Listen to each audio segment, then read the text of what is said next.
ತೃಪ್ತರಾಗಿರ್ತಾರೋ ಅವರನ್ನ ದ್ವಿಜ ಅಂತ ಹೇಳ್ತಾರೆ. ಅದು ಬ್ರಹ್ಮನಿಂದ ನಿರ್ದೇಶಿಸಲ್ಪಟ್ಟಂತಹ ಸಂಸ್ಕಾರ. ಆ ಸಂಸ್ಕಾರಕ್ಕೆ ಯಾರು ಯೋಗ್ಯರೋ ಅವರನ್ನ ದ್ವಿಜ ಅಂತ ಹೇಳ್ತಾರೆ. ಅವರು ಕರ್ಮಗಳಿಂದಲೂ ಜನ್ಮದಿಂದಲೂ ಸಹ ಶುದ್ಧರಾಗಿರಬೇಕು ಅನ್ನೋದು ವಿಶೇಷ. ಅವರ ಜೀವನ ಹೇಗೆ ನಡಿಬೇಕು ಅಂತ ಹೇಳ್ತಾರೆ. ಅವರು 6 ರೀತಿಯಾದಂತಹ ಕರ್ಮಗಳು ಅವರಿಗೆ ಸಂಬಂಧಪಟ್ಟಿದೆ. ಅಧ್ಯಯನ, ಅಧ್ಯಾಪನ, ದಾನ, ಪ್ರತಿಗ್ರಹ, ಯಜ್ಞ, ಯಾಚನ. ಅದರಲ್ಲಿ ಪ್ರತಿಗ್ರಹವನ್ನು ಬಿಟ್ಟು ಉಳಿದದ್ದೆಲ್ಲವೂ ಇದೆ ಅಂತ ಹೇಳ್ತಾರೆ. ಯಾಕೆಂದ್ರೆ ಎಷ್ಟೋ ಜನ ಕ್ಷತ್ರಿಯರು ಉಪದೇಶ ಮಾಡಿದ್ದಾರೆ. ವಿಶೇಷವಾಗಿ ನಾವು ಭಗವದ್ಗೀತೆಯನ್ನು ತೆಗೆದುಕೊಂಡ್ರೆ ಕರ್ಮ ಯೋಗದಲ್ಲಿ 3ನೇ ಅಧ್ಯಾಯದಲ್ಲಿ ಹೇಳಿದ್ದಾನೆ. ಇಮಂ ವಿವಸ್ವತೆ ಯೋಗಂ ಮನವೇ ಪ್ರಾಹ ಮನುಃ ಇಕ್ಷ್ವಾಕವೇ ಬ್ರವೀತ್ ಅಂತ ಹೇಳ್ತಾ ಬಂದಿರೋದೆಲ್ಲರೂ ಸಹ ಕ್ಷತ್ರಿಯರು, ಅಂದ್ರೆ ಕ್ಷತ್ರಿಯರಿಂದಲೇ ಅದು ಆಚರಣೆಗೆ ಬಂದಿರೋದು. ಹಾಗಾಗಿ ಅವರಿಗೆ ಪ್ರತಿಗ್ರಹ ಬಿಟ್ಟು ಉಳಿದದ್ದು ಎಲ್ಲವೂ ಇದೆ ಎನ್ನುವುದು ಗಮನಕ್ಕೆ ತಂದುಕೊಳ್ಬೇಕು. ಆಮೇಲೆ ಇದು ಜೀವನ ಯೋಗ್ಯವಾದಂತಹ ತೆರಿಗೆ, ದಂಡ ಇತ್ಯಾದಿಗಳ ಮೂಲಕ ನಡೆಯುತ್ತೆ. ಯಾಕೆಂದ್ರೆ ಪ್ರಜೆಗಳನ್ನು ರಕ್ಷಣೆ ಮಾಡಬೇಕಾದ್ದರಿಂದ ಅವನು ಅದನ್ನ ನಡೆಸಬೇಕು. ಆದರೆ ಅಲ್ಲೂ ಸಹ ಬ್ರಾಹ್ಮಣರ ಪುತ್ರ ತೆರಿಗೆ ಇತ್ಯಾದಿಗಳನ್ನ ತೆಗೆದುಕೊಳ್ಬಾರ್ದು ಅನ್ನೋದು ಒಂದು ಕ್ರಮ ಹೇಳ್ತಾ ಇದ್ದಾರೆ. ಬ್ರಾಹ್ಮಣರಿಗೆ ಅನುಕೂಲವಾಗಿದ್ದುಕೊಂಡು ಗೋರಕ್ಷಣೆ, ಕೃಷಿ ಮತ್ತು ವ್ಯಾಪಾರದ ಮೂಲಕ ತಮ್ಮ ತಮ್ಮ ವೃತ್ತಿಯನ್ನ ನಡೆಸ್ತಾ ಜೀವನವನ್ನು ನಡೆಸಬೇಕು. ಶೂದ್ರರಿಗೆ ದ್ವಿತೀಯರ ಸೇವೆ. ಮತ್ತೆ ಅವನ ಜೀವನ ಯಾರು ವಹಿಸ್ಕೊಳ್ತಾರೆ ಅಂದ್ರೆ ಯಾರ ಹತ್ರ ಅವನು ಸೇವೆ ಮಾಡ್ತಾ ಇರ್ತಾನೋ ಅವರೇ ಅವನನ್ನ ಹೊಣೆಯನ್ನು ಹೊತ್ಕೋಬೇಕು. ಬ್ರಾಹ್ಮಣರಿಗೆ 4 ರೀತಿಯ ವೃತ್ತಿಗಳನ್ನ ಜೀವನ ನಿರ್ವಹಣೆಗೆ ಹೇಳಿದ್ದಾರೆ. ಅಂದ್ರೆ ಅದೆಲ್ಲೂ ಸಹ ಯಾವ ಸಂದರ್ಭದಲ್ಲಿ ಅವರವರ ಪರಿಸ್ಥಿತಿ ಹೇಗಿರುತ್ತೆ ಅನ್ನೋದನ್ನ ಅವಲಂಬಿಸಿ ಇದೆಲ್ಲವೂ ಸಹ ಅಧ್ಯಯನಾಧ್ಯಾಪನದಿಂದಲೇ ನಡೀತಾ ಇದೆ ಅಂದ್ರೆ ಸರಿ. ಆದರೆ ಕೆಲವರು ಇಂಥ ವೃತ್ತಿಗಳಲ್ಲೇ ಬಂದವರು ಈ ರೀತಿಯ ಜೀವನ ನಿರ್ವಹಣೆಯನ್ನು ಮಾಡ್ತಾರೆ. ಅದೆಲ್ಲವೂ ಸಹ ಯಾವುದು ಇದೇ ರೀತಿ ಆಗ್ಬೇಕು ಅಂತ ಇಲ್ಲ. ಅವರವರ ಕುಲಕ್ರಮದಿಂದ ಯಾವುದು ಬಂದಿದೆಯೋ ಅದನ್ನ ಆಶ್ರಯಿಸ್ತಾರೆ ಅನ್ನೋದು ವಿಶೇಷ. ಅದರಲ್ಲಿ ವಾರ್ತಾ, ಶಾಲೇನ, ಯಾಯಾವರ ಮತ್ತು ಶಿರೋಂಚನ ಅಂತ 3 ಇದೆ, 4 ಇದೆ. ಅದರಲ್ಲಿ ವ್ಯಾಪಾರ ಅರ್ಥ ಅಂದ್ರೆ ಸರಿಯಾದ ಅರ್ಥ ವಾಣಿಜ್ಯ ಅಂತ ಅರ್ಥ. ಅದನ್ನ ವಾಣಿಜ್ಯ ಅಂತ ಹೇಳಿದ ತಕ್ಷಣ ಯಾವ ಅರ್ಥವಾಗುತ್ತೆ ಅಂದ್ರೆ ವ್ಯವಹಾರ, ಅಂದ್ರೆ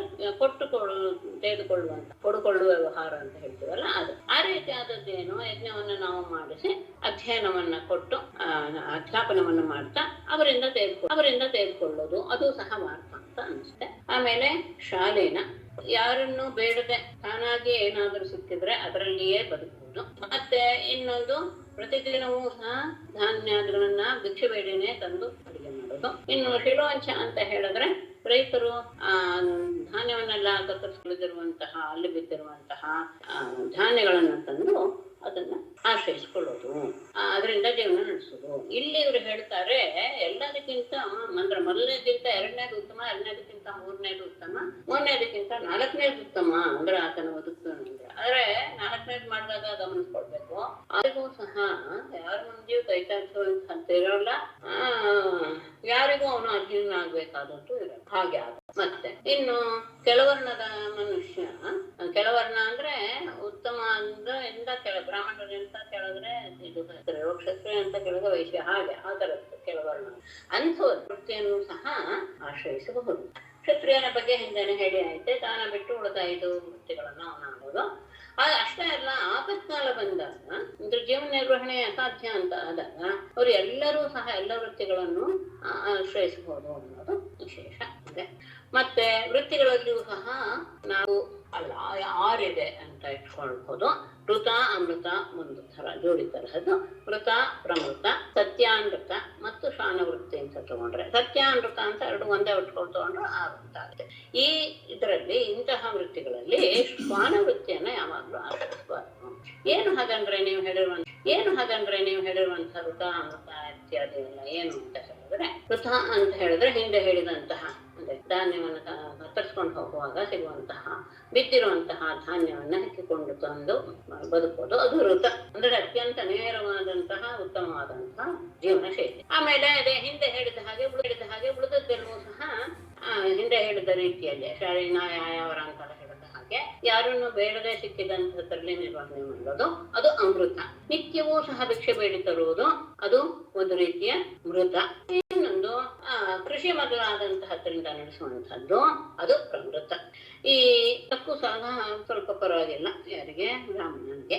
ಆದ್ರೆ ವಾಣಿಜ್ಯ ಎನ್ನುವುದು ಸತ್ಯ ಮತ್ತು ಸುಳ್ಳಿನಿಂದ ಕೂಡಿರುವಂತಹದ್ದು. ಹಾಗಾಗಿ ಅದರಲ್ಲಿ ಸ್ವಲ್ಪ ಪಾಪಲೇಶ ಇದ್ದೇ ಇರುತ್ತೆ, ಪಾಪದ ಸಂಪರ್ಕ ಇರುತ್ತೆ ಅನ್ನೋದು ಗಮನಿಸಬೇಕಾಗುತ್ತೆ. ಅಂದರೆ ಇನ್ನು ತಮಗಿಂತ ಕೆಳವರ್ಣದವರ ಸೇವೆ ಮಾಡೋದಿದೆಯಲ್ಲ ಅದು ಶ್ವಾನ ವೃತ್ತಿ ಅಂತ ಅನಿಸ್ಕೊಳ್ಳುತ್ತೆ. ಬ್ರಾಹ್ಮಣರು ಮತ್ತು ಕ್ಷತ್ರಿಯರು ಈ ಕೊನೆಯ ವೃತ್ತಿಯನ್ನ, ಶ್ವಾನ ವೃತ್ತಿಯನ್ನ ಯಾವತ್ತಿಗೂ ಸಹ ಆಶ್ರಯಿಸಬಾರದು. ಯಾಕೆ ಹಾಗೆ ಅಂದ್ರೆ ಬ್ರಾಹ್ಮಣ ಎಲ್ಲ ವೇದ ಸ್ವರೂಪವನು, ಕ್ಷತ್ರಿಯ ಎಲ್ಲ ದೇವರ ಸ್ವರೂಪ. ಹಾಗಾಗಿ ಅವನು ಇನ್ನೊಬ್ಬರ ಸೇವೆ ಅಂದ್ರೆ ತನಗಿಂತ ಕೆಳಮಟ್ಟದವರ ಸೇವೆ ಮಾಡೋದು ನಿಷೇಧವಾಗಿದೆ. ಬ್ರಾಹ್ಮಣನ ಲಕ್ಷಣ ಇದು ಮತ್ತೆ ನಾನು ಹೇಳುವಂತ ಬೇಡ ಅನ್ಕೊಳ್ತೇನೆ. ಎಲ್ಲ ಹಾಗಾಗಿ ಶಬ್ದಗಳಿವೆ, ಎಲ್ಲರೂ ತುಂಬಾ ಸತಿ ಕೇಳಿದ್ದೀರ. ಕ್ಷತ್ರಿಯರ ಲಕ್ಷಣವೂ ಹೌದು, ವೈಶ್ಯರ ಲಕ್ಷಣ ಅದು ಗೊತ್ತಿದೆ. ಮತ್ತೆ ಶೂದ್ರನ ಲಕ್ಷಣ ಅದು ಅನ್ನೋ ಒಂದು ವಿಶೇಷವಾಗಿ ಅಂದ್ರೆ ನಮಗೆ ಗೊತ್ತಿಲ್ಲದೆ ಇರುವಂತ ಅದ ಎಲ್ಲರ ಮುಂದೆ ವಿನಯ ಪೂರ್ವಕ ಮಾಡಬೇಕು, ಪಾವಿತ್ರ್ಯ ಇಟ್ಕೊಳ್ಬೇಕು, ತನ್ನ ಯಜಮಾನನ ಬಗ್ಗೆ ನಿಷ್ಕಪಟವಾದ ಸೇವೆ, ಇದೇನು ವಿಶೇಷ ಅಲ್ಲ.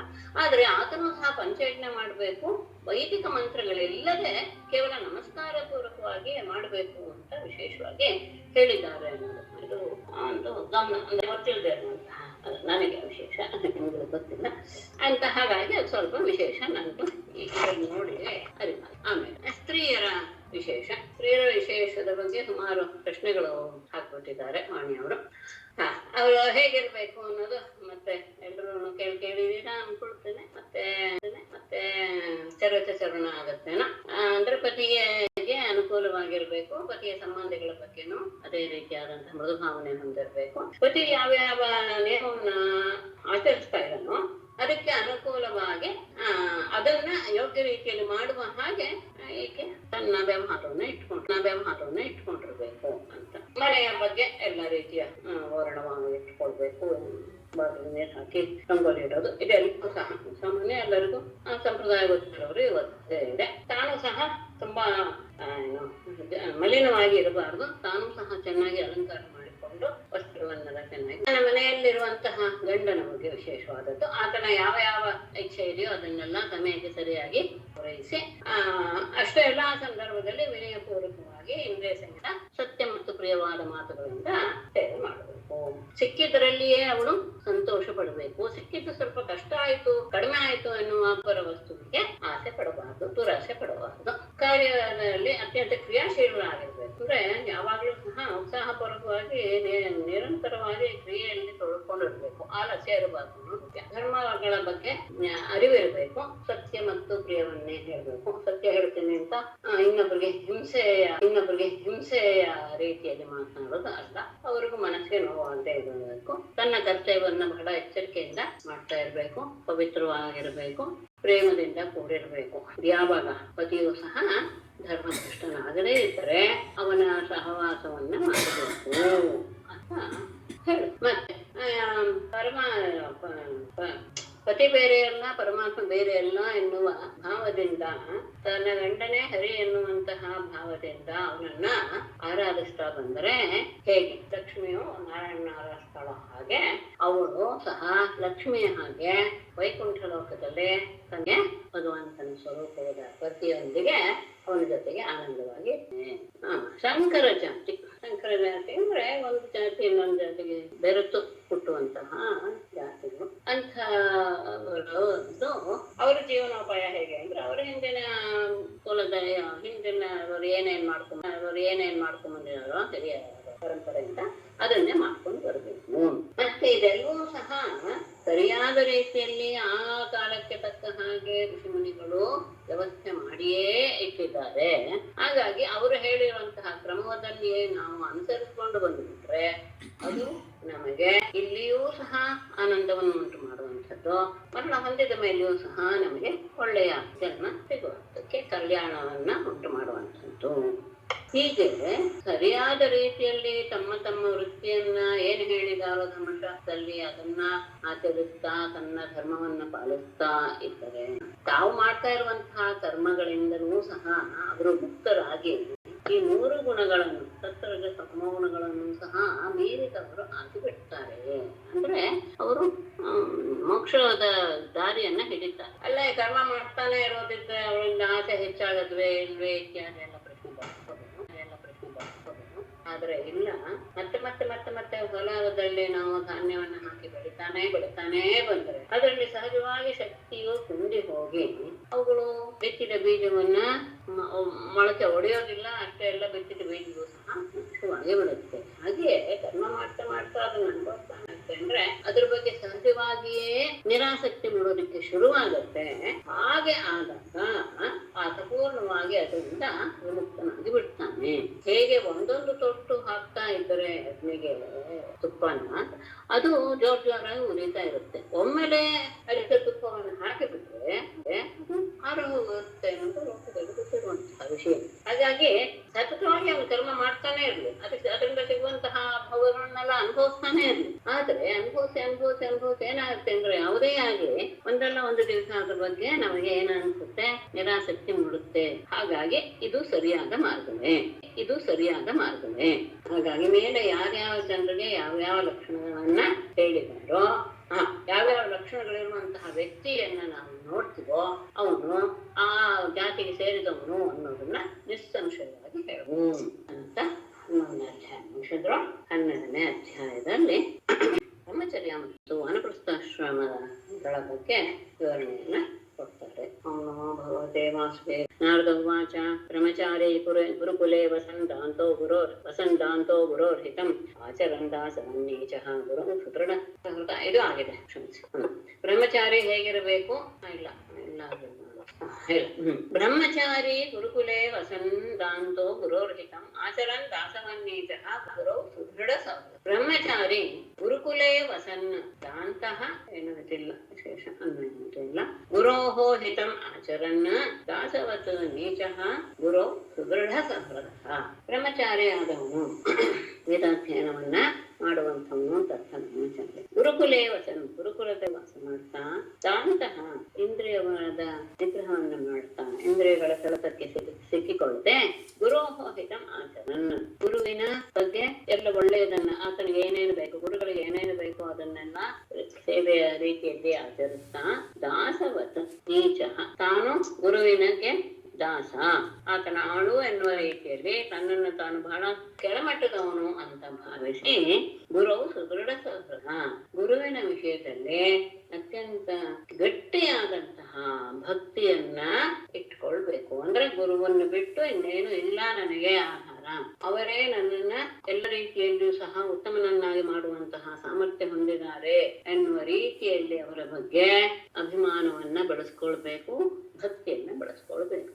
ಗುರುಕುಲದಲ್ಲಿಯೇ ಇಟ್ಟುಕೊಂಡು ಅವರಿಗೆ ಹಿತವಾದ ರೀತಿಯಲ್ಲಿ ವ್ಯವಹಾರ ಮಾಡ್ತಾ, ಅವರಿಗಿಂತ ನಾನು ಅತ್ಯಂತ ಕಡಿಮೆಯವನು ಅಂತ ಭಾವಿಸ್ತಾ ಆಳಿನ ಹಾಗೆ ಅವರ ಸೇವೆಯನ್ನು ಮಾಡ್ತಾ ಗುರುವಿನ ವಿಷಯದಲ್ಲಿ ಪರಮ ಭಕ್ತಿಯನ್ನು ಇಟ್ಕೊಂಡಿರ್ಬೇಕು. ಸಾಯಂ ಪ್ರಾತರುಪಾಸೇತ ಗುರ್ವಜ್ಞರ್ಕ ಸುರೋತ್ತಮಾಂ ಹೇ ಸಂಧ್ಯೆ ಜಯದವಾಗ್ ಜಪನ್ ಬ್ರಹ್ಮ ಸಮಾಹಿತಃ. ಸಾಯಂ ಪ್ರಾತಃ ಗುರುವಜ್ಞರ್ಕ ಸುರೋತ್ತಮಾನ್ ಪಾಸೇತ ಉಭೇ ಸಂಧ್ಯೆ ಚ ಯತವಾಕ್ ಸಮಾಹಿತಃ ಬ್ರಹ್ಮ ಜಪನ್. ಮುಂದೆ ಅದು ಅನ್ವಯವಾಗುತ್ತೆ, ಆಗ್ತಾ ಹೋಗುತ್ತೆ. ಸಾಯಂ ಪ್ರಾತಃ ಡಬಲ್ ನಾನು ಎಪ್ಸಿ ಸಾಕಾಯ್ತು, ಅದಕ್ಕೆ ಎಪ್ಪತ್ತಲೆಲ್ಲ ಹೋಗಿ ಬಿಡುತ್ತೆ. 10 ನಿಮಿಷ ಊಟ ಮಾಡೋಣ.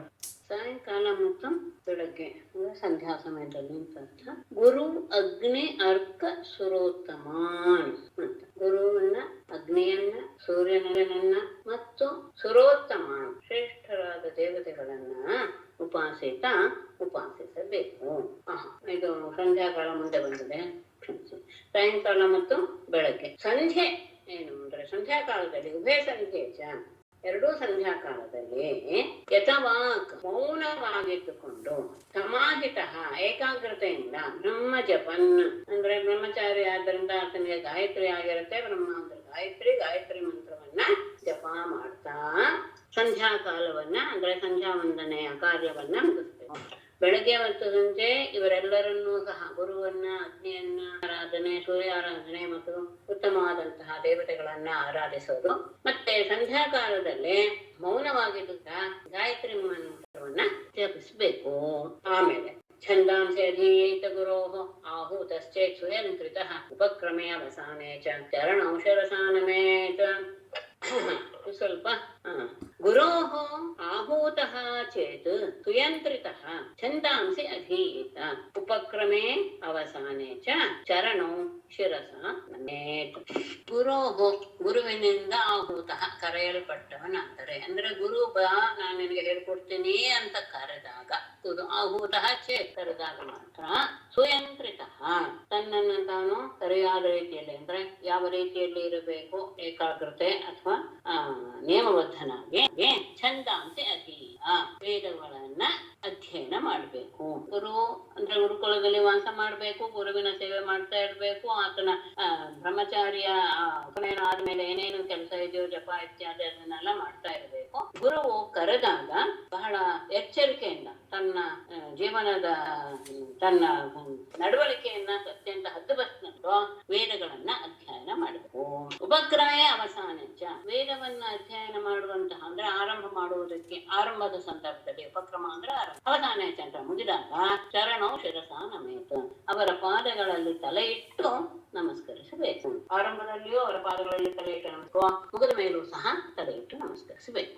ಮೇಖಲಾಜಿನ ವಾಸಾಂಸಿ ಜಟಾ ದಂಡಕ ಮಂಡಲೋನ್ ವಿಭ್ರಯಾದುಪವೇತಂಚ ದರ್ಭ ಪಾಣಿರ್ಯಥೋದಿತಂ ಯಥೋದಿತಂ ಶಾಸ್ತ್ರದಲ್ಲಿ ಹೇಗೆ ಹೇಳಿ ಯಥೋದಿತಂ ಮೇಖಲಾಜಿನ ವಾಸಾಂಸಿ ಜಟಾದಂಡಕ ಮಂಡಲೋನ ಧರ್ಮಪಾಣಿ ಉಪವೇತಂಚ ವಿಭ್ರಯಾತ್. ಯಥೋದಿತಂ ಶಾಸ್ತ್ರದಲ್ಲಿ ಹೇಳಲ್ಪಟ್ಟ ರೀತಿಯಲ್ಲಿ ಮೇಖಲಾ ಅಜಿನ ವಾಸಾಂಸಿ. ಮೇಖಲಾ ಅಂದ್ರೆ ಉಡಿದಾರ ಅಂತ ಅರ್ಥ, ಅಜಿನ ಅಂದ್ರೆ ಚರ್ಮ, ಯಾವುದಾದ್ರು ಮುಖ ಚರ್ಮ, ಮತ್ತು ವಾಸಾಂಸಿ ಬಟ್ಟೆಗಳು, ಅವುಗಳನ್ನ ಜಟಾ ದಂಡ ಕಮಂಡಲು, ಜಟೆ ದಂಡ ಮತ್ತು ಕಮಂಡಲು ಇವುಗಳನ್ನ ಮತ್ತು ಅದನ್ನ ಧರಿಸಿರಬೇಕು. ಮತ್ತೆ ದರ್ಭಪಾಣಿಗೆ ಕೈಯಲ್ಲಿ ಸಮಿತ್ತನ್ನ ಇಟ್ಟುಕೊಂಡು ಉಪವೀತಂಚ ಉಪವೀತವನ್ನ ಧರಿಸಿದವನಾಗಿ ಉಪವೀತವನ್ನ ಬಿಭ್ರಯಾತ್ ಧರಿಸಿರಬೇಕು. ಅಂದ್ರೆ ಶಾಸ್ತ್ರದಲ್ಲಿ ಹೇಗೆ ಹೇಳಿರ್ತಾರೋ ಆ ರೀತಿಯಾದಂತಹ ಲಕ್ಷಣಗಳು ಆ ಬ್ರಹ್ಮಚಾರಿಯಲ್ಲಿ ಇರಬೇಕು.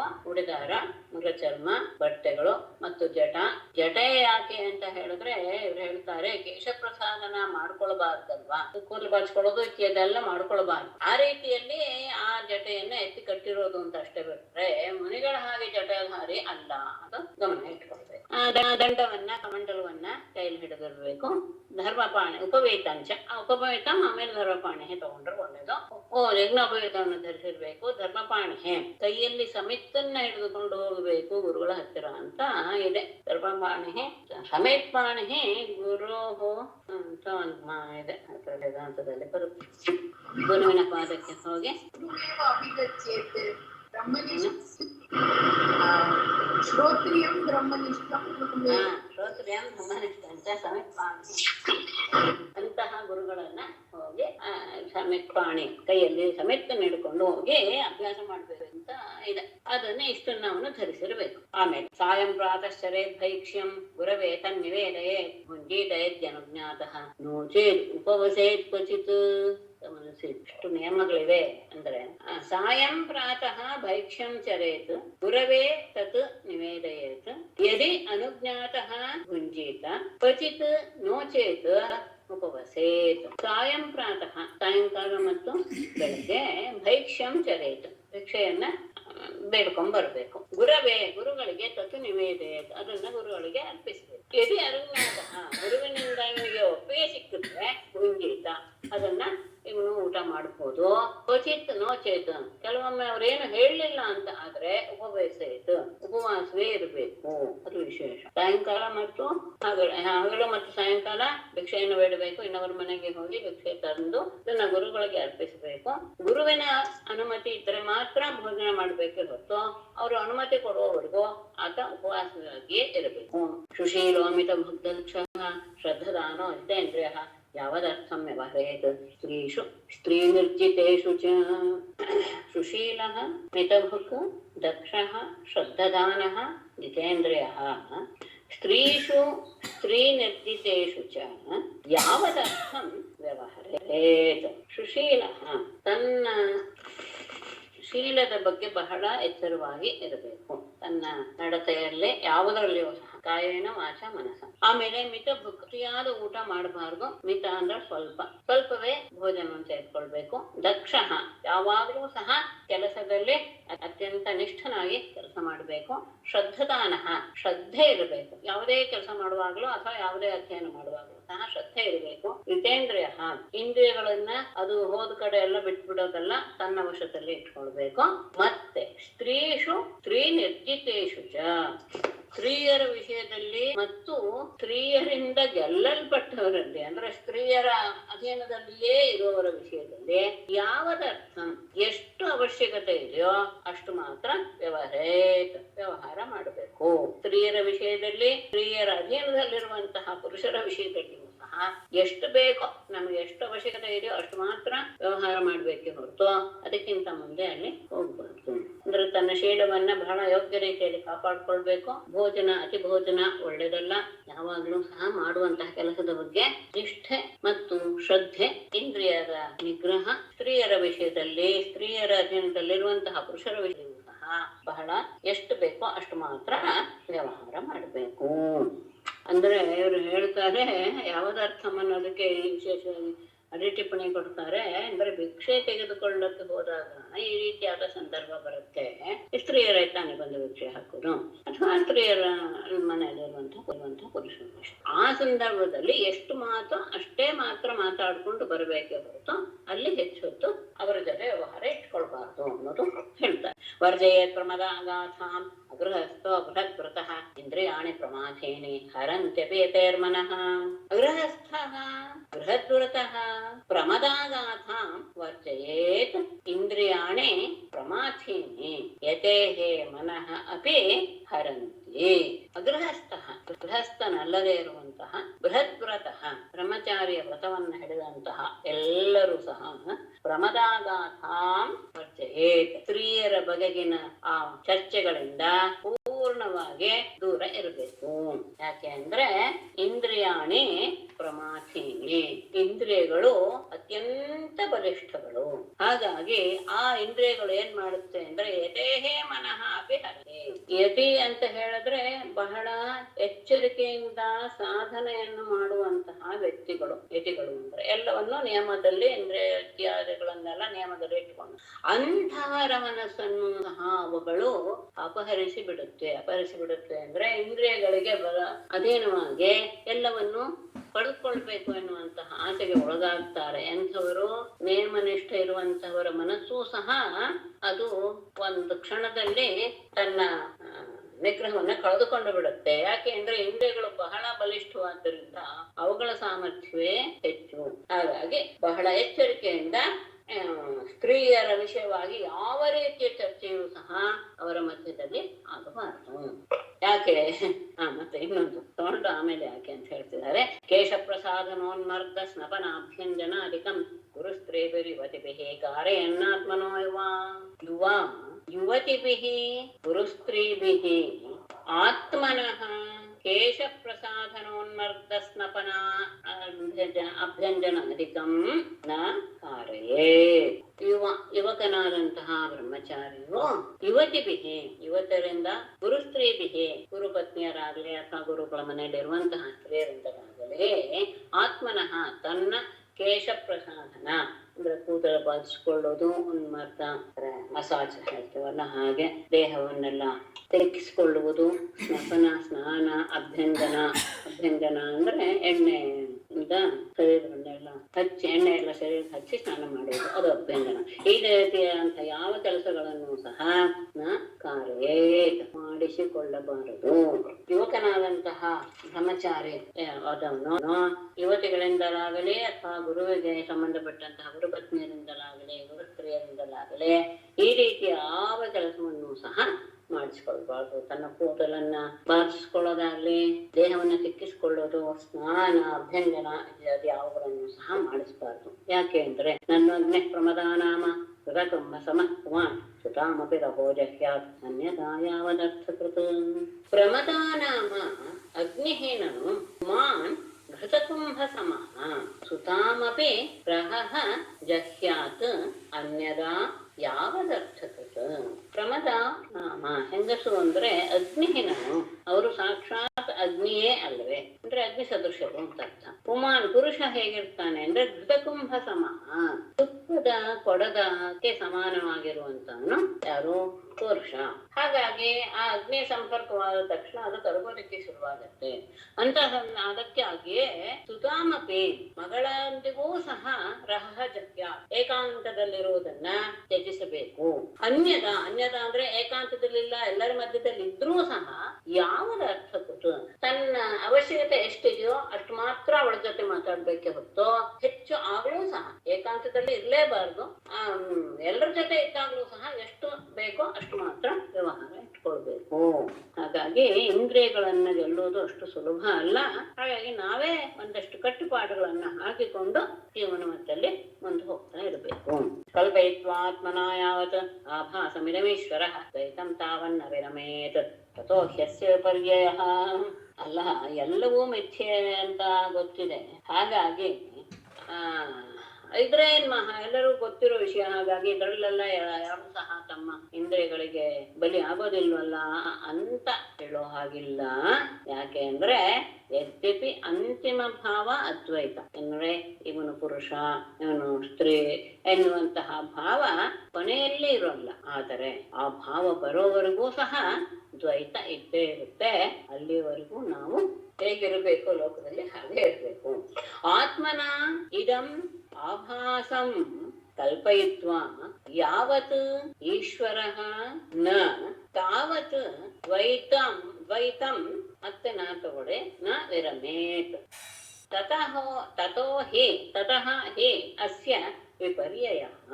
ಆತ್ಮನ ತನ್ನ ಸ್ವರೂಪ ಸಾಕ್ಷಾತ್ಕಾರದ ಮೂಲಕ ಇದಂ ಅಂದ್ರೆ ಈ ದೇಹೇಂದ್ರಿಯಾದಿ ಇದೆಯಲ್ಲ ಅದು ಆಭಾಸಂ, ಅದು ಕೇವಲ ಆಭಾಸ ಅಂತ ಕಲ್ಪಯಿತ್ವ ನಿರ್ಣಯ ಮಾಡಿಕೊಂಡು ಎಲ್ಲಿಯವರೆಗೆ ಈಶ್ವರ ಅಂದ್ರೆ ಈ ಜೀವ ಈಶ್ವರ ಆಗೋದಿಲ್ವೋ ಅಂದ್ರೆ ಸ್ವತಂತ್ರನಾಗೋದಿಲ್ವೋ ಅಲ್ಲಿಯವರೆಗೂ ದ್ವೈತಂ ತಾವತ್ ನ ವಿರಮೇ, ದ್ವೈತ ಭಾವದಿಂದ ಮುಕ್ತಿಯನ್ನ ಹೊಂದು ಹಾಗಿಲ್ಲ.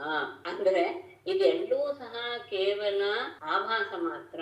ಇದ್ಯಾವುದೂ ಸಹ ನಿತ್ಯವಲ್ಲ ಮತ್ಯವಲ್ಲ ಎನ್ನುವ ಭಾವ ಬರುವವರೆಗೂ ಸಹ, ಅದು ಬಂದು ಅವನು ಸ್ವಯಂ ಈಶ್ವರನಾಗುವವರೆಗೂ ಸಹ ದ್ವೈತ ಎನ್ನುವುದು ಅವನಿಂದ ದೂರ ಹೋಗೋದಿಲ್ಲ. ಅಂದ್ರೆ ಏನು ದೂರ ಹೋಗೋದಿಲ್ಲ ಅಂದ್ರೇನು? ಈ ರೀತಿಯ ನಾನು ಪುರುಷ ಅವಳು ಸ್ತ್ರೀ ಅನ್ನುವಂತಹ ಭಾವದಿಂದ ಅವನು ಮುಕ್ತನಾಗಬಾರದು.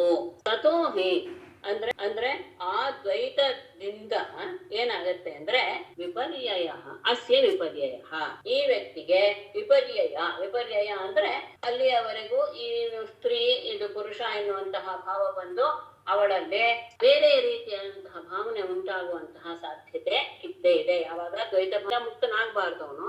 ದ್ವೈತ ಭಾವನೆ ಇದೆ ಅಂತ ಆದ ಮೇಲೆ ಅವನು ಉಳಿದವರ ವಿಷಯದಲ್ಲಿ ಆ ರೀತಿಯಾಗಿ ವ್ಯವಹಾರ ಮಾಡ್ತಾ ಇರ್ತಾನೆ.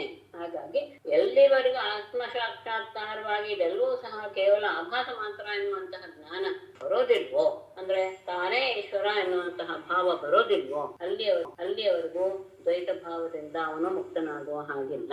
ಆ ದ್ವೈತ ಭಾವದಿಂದ ಇದ್ದಾಗ ಏನಾಗತ್ತೆ, ಸಹಜವಾಗಿಯೇ ಉಳಿದ ವ್ಯವಹಾರಗಳು ಅದಕ್ಕೆ ಅಭಿಮುಖವಾಗಿ ನಡೆಯುತ್ತೆ. ಏತತ್ ಸರ್ವಂ ಗೃಹಸ್ಥಸ್ಯ ಸಮಾಮ್ನಾತಂ ಯತೇರಪಿ ವೃತ್ತಿರ್ವಿಕಲ್ಪೇನ ಗೃಹಸ್ಥಸ್ಯ ಋತಗಾಮಿನಃ. ಏತತ್ ಸರ್ವಂ ಗೃಹಸ್ಥಸ್ಯ ಯತೇಃ ಅಪಿ ಸಮಾಮ್ನಾತಂ ಋತುಕಾಮಿನಃ ಗೃಹಸ್ಥಸ್ಯ ಗುರುವೃತ್ತಿ ವಿಕಲ್ಪೇನ. ಏತತ್ ಸರ್ವಂ ಇದೆಲ್ಲೂ ಸಹ ಹೇಳಿದ್ದೆಲ್ಲೂ ಸಹ ಗೃಹಸ್ಥನಿಗೂ ಯತೇಹೇ ಅಪಿ ಸಮಾಮ್ನಾತಂ, ಯತಿಯಾದಂತಹ ಸನ್ಯಾಸಿಗೂ ಸಹ ಇದನ್ನ ಹೇಳಲ್ಪಟ್ಟಿದೆ. ಇದು ನಿಯಮವನ್ನ ಹೇಳಿದ ಹಾಗೇನೆ ಗೃಹಸ್ಥನಿಗೂ ಹೌದು ಯತಿಗೂ ಹೌದು. ಆದರೆ ಗುರುವೃತ್ತಿ ಅಂತ ಇದೆಯಲ್ಲ ಅದು ಗೃಹಸ್ಥನಿಗೆ ಮಾಡಬಹುದು ಮಾಡದೇನೆ. ಋತುಗಾಮಿನಃ ಗೃಹಸ್ಥಸ್ಯ ಪತ್ನಿಯನ್ನ ಪಡೆದಂತಹ ಗೃಹಸ್ಥನಿಗೆ ಗುರುವೃತ್ತಿ ವಿಕಲ್ಪೇನ, ಗುರುವೃತ್ತಿ ಮಾಡ್ಲೇಬೇಕು, ಗುರು ಸೇವೆ ಮಾಡ್ಲೇಬೇಕು ಅಂತೆಲ್ಲ ಹಿಂದೆ ಹೇಳುದಲ್ಲ, ಹೀಗಿರ್ಬೇಕು ಗುರುಕುಲದಲ್ಲಿ ಇದ್ಕೊಂಡು ಅಂತೆಲ್ಲ ಹೇಳುದಲ್ಲ, ಆ ನಿಯಮ ಗೃಹಸ್ಥನಿಗೆ ಅಂದ್ರೆ ಮದುವೆ ಆದಂತಹ ಸ್ತ್ರೀಯ ವಿಷಯದಲ್ಲಿ ಅವನು ವ್ಯವಹಾರ ಮಾಡ್ಬೇಕಾದ್ರಿಂದ ಅವನಿಗೆ ಈ ನಿಯಮ ಅವನ ಇಚ್ಛೆ ಇದ್ರೆ ಮಾಡಬಹುದು. ಮಾಡಬಹುದೇ ಹೊತ್ತು ಇದಲ್ಲ, ನಿಯಮವಲ್ಲ, ಆಗಲೇಬೇಕು ಎನ್ನುವಂತಹ ನಿಯಮವಿಲ್ಲ. ಮತ್ತೆ ಬ್ರಹ್ಮಚಾರಿಗೆ ಇದಕ್ಕೆ ಬಂದ್ರು. ಅಂಜನಾಭ್ಯಂಜನೋನ್ಮರ್ಗ ಸ್ತ್ರವಲೇಖಾಮಿಷಂ ಮಧು ಪ್ರಗಂಧಲೇಪಾಲಂಕಾರಾನ್ ಯೇ ಧೃತವ್ರತಾಃ. ಯೇ ಧೃತವ್ರತಾಃ ಅಂಜನಾಭ್ಯಂಜನೋನ್ಮರ್ಗ ಸ್ತ್ರವಲೇಖಾಮಿಷಂ ಮಧು ಪ್ರಗಂಧಲೇಪಾಲಂಕಾರಾನ ತ್ಯಜೇಯು. ಎಲ್ಲಿಯವರೆಗೂ ಅವರು ಬ್ರಹ್ಮಚಾರಿಯಾಗಿ ಇರ್ತಾರೋ, ಬ್ರಹ್ಮಚಾರಿ ವ್ರತವನ್ನ ಆಶ್ರಯಿಸಿದವರು, ಏ ಋತವ್ರತ, ಬ್ರಹ್ಮಚಾರಿ ವ್ರತವನ್ನ ಯಾರು ಆಶ್ರಯಿಸಿದ್ದಾರೋ ಅವರು ಅಂಜನ ಅಭ್ಯಂಜನ ಉನ್ಮರ್ದ ಸ್ತ್ರವಲೇಖಾ ಆಮಿಷಂ. ಅಂಜನ ಅಂತ ಹೇಳಿದ್ರೆ ಶರೀರಕ್ಕೆ ಸ್ನಾನ, ಅಭ್ಯಂಜನ ಅಂದ್ರೆ ಅದ ಎಣ್ಣೆ ಹಚ್ಚಿ ತಲೆಗೆ ಸ್ನಾನ, ಆಮೇಲೆ ಉನ್ಮರ್ದ ತಿಕ್ಕುವಿಕೆ, ಶರೀರದ ತಿಕ್ಕುವಿಕೆ. ಸ್ತ್ರವಲೇಖ ಅದು ಬೇರೆ ಹೇಳ್ತಾರೆ. ಚಿತ್ರದಲ್ಲಿಯೂ ಸಹ ಸ್ತ್ರೀಯರನ್ನು ಬಿಡಿಸೋದು ಅಂತಿದೆಯಲ್ಲ, ಅದು ಸಹ ಮಾಡಬಾರ್ದು. ಆಮಿಷಂ ಮಾಂಸ, ಮಧು ಅಂದ್ರೆ ಮದ್ಯ, ಸೃಗ್ಗಂಧ ಲೇಪಾಲಂಕಾರ, ಸೃಕ್ ಹೂಮಾಲೆ, ಗಂಧಲೇಪ ಮೈಗೆಲ್ಲ ಗಂಧ ಹಚ್ಕೊಳ್ಳೋದು, ಅಲಂಕಾರ, ಇವುಗಳೆಲ್ಲವನ್ನೂ ಸಹ ತ್ಯಜೆಯು ಬಿಡಬೇಕು. ಬ್ರಹ್ಮಚಾರಿ ವ್ರತದಲ್ಲಿರುವವರು ಈ ರೀತಿಯಾಗಿ ಅಂಜನ ಅಂದ್ರೆ ಶರೀರಕ್ಕೆ ಆಗುವಂತಹ ಸ್ನಾನ, ಅಭ್ಯಂಜನ ಅಂದ್ರೆ ತಲೆಗೆ ಆಗುವಂತಹ ಸ್ನಾನ. ಇನ್ನು ಕೆಲವು ಸತಿ ಅಂಜನ ಶಬ್ದಕ್ಕೆ ಕಾಡಿಗೆ ಅಂತಾನೂ ಇದೆ. ಕಾಡಿಗೆ ಹಚ್ಕೊಳ್ಳೋದು ಅನ್ನೋದು ನಿಷೇಧ ಅಂತ ಹೇಳ್ತಾರೆ. ಕಾಡಿಗೆ ಹಚ್ಕೊಳ್ಳೋದು ಅನ್ನೋದು ಪುರುಷರಲ್ಲಿ ನನಗೆ ಗೊತ್ತಿಲ್ಲ. ಅಂದ್ರೆ ಅಂಜನ ಶಬ್ದಕ್ಕೆ ಕಾಡಿಗೆ ಅಂತ ಅರ್ಥ. ಇದಕ್ಕೆ ತಗೊಂಡ್ರೆ ಸಹಜವಾಗಿ ಅಂಜನ ಅಭ್ಯಂಜನ ಶಬ್ದದಿಂದ ತಗೊಂಡ್ರೆ ಶರೀರಕ್ಕೆ ಆಗುವಂತಹ ಸ್ನಾನ, ಅಭ್ಯಂಜನ ಅಂದ್ರೆ ಶಿರಸ್ನಾನ ಅಂತ ಅರ್ಥ. ಆಮೇಲೆ ಸ್ತ್ರೀಯರ ಚಿತ್ರವನ್ನು ಬರೆಯೋದಾಗ್ಲಿ, ಮಾಂಸ, ಮಧು ಇವುಗಳಲ್ಲಿ ಸೇವನೆ, ಹೂಮಾಲೆ ಧರಿಸುವುದು, ಆಮೇಲೆ ಮೈಗೆಲ್ಲ ಸುವಾಸನೆ ಹಚ್ಕೊಳ್ಳೋದು, ಆಭೂಷಣಗಳನ್ನು ಧರಿಸ್ಕೊಳ್ಳೋದು, ಇದೆಲ್ಲವನ್ನು ಸಹ ಬಿಡಬೇಕು. ಉಷಿತ್ತೈವಂ ಗುರುಕುಲೆ ದ್ವಿಜೋದಿತ್ಯ ಅವಬುದ್ಧ್ಯ ಚ ತ್ರಯೀಂ ಸಾಂಗೋಪನಿಷದಂ ಯಾವದರ್ಥಂ ಯಥಾಬಲಂ. ಹಿಂದೆ ಇವರು ಇಲ್ಲಿ ಒಂದು ಮಾತು ಹೇಳ್ತಾರೆ. ಯದ್ಯಪಿ ಅಭ್ಯಂಜನಾದಿಗಳನ್ನ ಮಾಡ್ಕೋಬಾರ್ದು ಸ್ತ್ರೀಯರಿಂದ ಅಂತೆಲ್ಲ ಹೇಳಿ ಆಗೈತೆ, ಸ್ತ್ರೀಗರ್ತಿಗಳ ನಿಷೇಧ ಅಂತ. ಅಲ್ಲಿ ಏನ್ ಅರ್ಥ ಅಂದ್ರೆ ಕೆಲವು ಸಂದರ್ಭದಲ್ಲಿ ಅಭ್ಯಂಜನಾದಿಗಳನ್ನ ಮಾಡ್ಲೇಬೇಕಾಗುತ್ತೆ. ಕೆಲವು ಸಂದರ್ಭದಲ್ಲಿ ಹಬ್ಬ, ಉದಾಹರಣೆಗೆ ದೀಪಾವಳಿಯಲ್ಲಿ ಅಭ್ಯಂಜನ ಅನ್ನೋದು ಅದು ಶಾಸ್ತ್ರ ಆಗ್ಲೇಬೇಕು. ಅಂತಹ ಸಂದರ್ಭದಲ್ಲಿ ಸ್ತ್ರೀಯರಿಂದ ಮಾಡಿಸ್ಕೊಳ್ಬಾರ್ದು ಅಂತ ಅಲ್ಲಿಗೆ ಅನ್ವಯ ಮಾಡ್ಕೊಳ್ಬೇಕು. ಯಾಕಂದ್ರೆ ಅಭ್ಯಂಜನ ನಿಷೇಧ ಆಗಿದೆಯಲ್ಲ ಅಂತ ತಗೊಂಡ್ರೆ ಈ ರೀತಿಯಾದದ್ದು ಅಂತ ಇಟ್ಕೊಳ್ಳಿ ಅಂತ ಇಲ್ಲಿ ನಿಷೇಧ ಮಾಡಿದ್ದಾರೆ. ಆಮೇಲೆ ಏವಂ ಗುರುಕುಲೆ ದ್ವಿಜಃ ಏವಂ ಉಷಿತ್ವಾ ಸಾಂಗೋಪನಿಷದಂ ತ್ರಯೀಂ ಯಾವದರ್ಥಂ ಯಥಾಬಲಂ ಅಧೀತ್ಯ ಅವಬುದ್ಧ್ಯ ಚ. ಅಂದ್ರೆ ಗುರುಕುಲದಲ್ಲಿ ಏವಂ ಈ ರೀತಿಯಾಗಿ ದ್ವಿಜ ಅಂದ್ರೆ ಗುರುಕುಲೆ ದ್ವಿಜ ಏವಂ ಉಷಿತ್ವ. ಗುರುಕುಲದಲ್ಲಿ ಬ್ರಾಹ್ಮಣನು ಅಂದ್ರೆ ಉಪನೇತನಾದವನು ಹೀಗೆ ವಾಸ ಮಾಡ್ತಾ ಸಾಂಗೋಪನಿಷದಂ ತ್ರಯೀಂ ಸಾಂಗೋಪನಿಷಂ ತ್ರಯೀಂ ಅಂತ ಮೊದಲು ತಗೊಳ್ಳಿ ವೇದ, ಆಮೇಲೆ ವೇದಾಂಗಗಳು ತಗೊಳ್ಳೋದ್ರಿಂದ ಮೊದಲು ತ್ರಯೀಂ ತಗೊಂಡು ಆಮೇಲೆ ಸಾಂಗಮವನ್ನು ಅನ್ವಯ ಮಾಡ್ತಾರೆ. ತ್ರಯೀಂ ಅಂದ್ರೆ ವೇದವನ್ನ ಮತ್ತು ಸಾಂಗೋಪನಿಷದಂ ಅಂದ್ರೆ ವೇದಾಂಗಗಳು 6: ಶಿಕ್ಷಾ, ವ್ಯಾಕರಣ, ಛಂದಸ್ಸು, ನಿರುಕ್ತ, ಜ್ಯೋತಿಷ್ಯ, ಕಲ್ಪ ಅಂತ.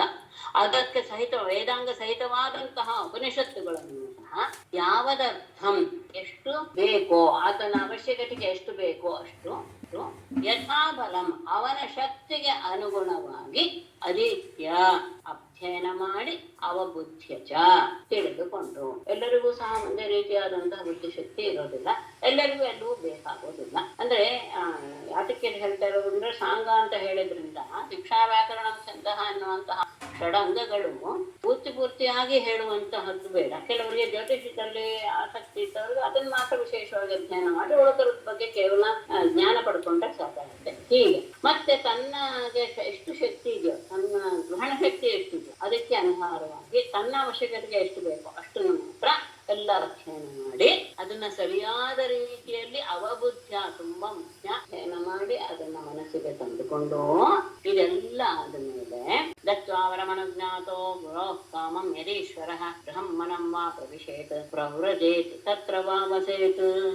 ಯದಿ ಈಶ್ವರ ಗುರೋಃ ಕಾಮಂ ವರಂ ದತ್ವಾ ಅನುಜ್ಞಾತಃ ಗೃಹಂ ವನಂ ವಾ ಪ್ರವಿಶೇತ್ ಪ್ರವ್ರಜೇತ್ ತತ್ರ ವಾ ವಸೇತ್. ಇಷ್ಟೆಲ್ಲ ಆದ್ಮೇಲೆ ಸರಿಯಾದ ರೀತಿಯಲ್ಲಿ ಎಲ್ಲ ಜ್ಞಾನವನ್ನು ಪಡೆದುಕೊಂಡು ಅದನ್ನ ಪೂರ್ತಿಯಾಗಿ ತನ್ನ ಅಧೀನ ಮಾಡಿಕೊಂಡ ಮೇಲೆ ಯದಿ ಒಂದು ವೇಳೆ ಈಶ್ವರ ಅಂದ್ರೆ ಅವನು ಆರ್ಥಿಕವಾಗಿ ಅತ್ಯಂತ ಸಬಲನಾಗಿದ್ದರೆ ಗುರೋಹೋ ಕಾಮಂ ವರಂ, ಗುರು ಏನು ದಕ್ಷಿಣೆಯನ್ನು ಕೇಳ್ತಾರೋ ಅವ್ರು ಏನು ಇಷ್ಟಪಡ್ತಾರೋ ಅಂತಹ ದಕ್ಷಿಣೆಯನ್ನ ದತ್ವಾ ಕೊಟ್ಟು ಅನುಜ್ಞಾತಃ ಗುರುವಿನ ಅಪ್ಪಣೆಯನ್ನು ಪಡೆದು ಗೃಹಂ ವನಂ ವಾ ಪ್ರವೇಶಿಸುವ.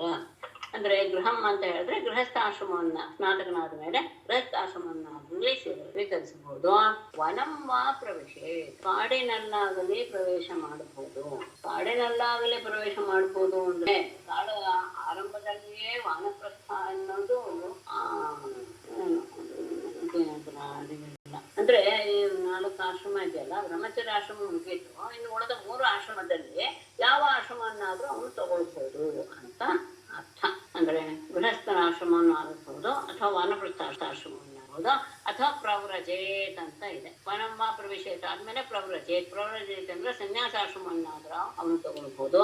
ಇಲ್ಲ ತತ್ರವಾ ವಸೇತ್, ಅಲ್ಲಿಯೇ ಗುರುಕುಲದಲ್ಲಿಯೇ ನೈಷ್ಠಿಕ ಬ್ರಹ್ಮಚಾರಿಯಾಗಿ ಅಲ್ಲಿಯೇ ಬೇಕಾದ್ರೂ ಅವನು ಅಂದ್ರೆ ಇದೆಲ್ಲ ಇಷ್ಟೆಲ್ಲ ಜ್ಞಾನ ಬಂದ ಮೇಲೆ ಆತ ಅವನಿಗೆ ಇಚ್ಛೆ ಬಂದಂತಹ ಆಶ್ರಮವನ್ನ ಅವನು ಆಯ್ದುಕೊಳ್ಳಬಹುದು.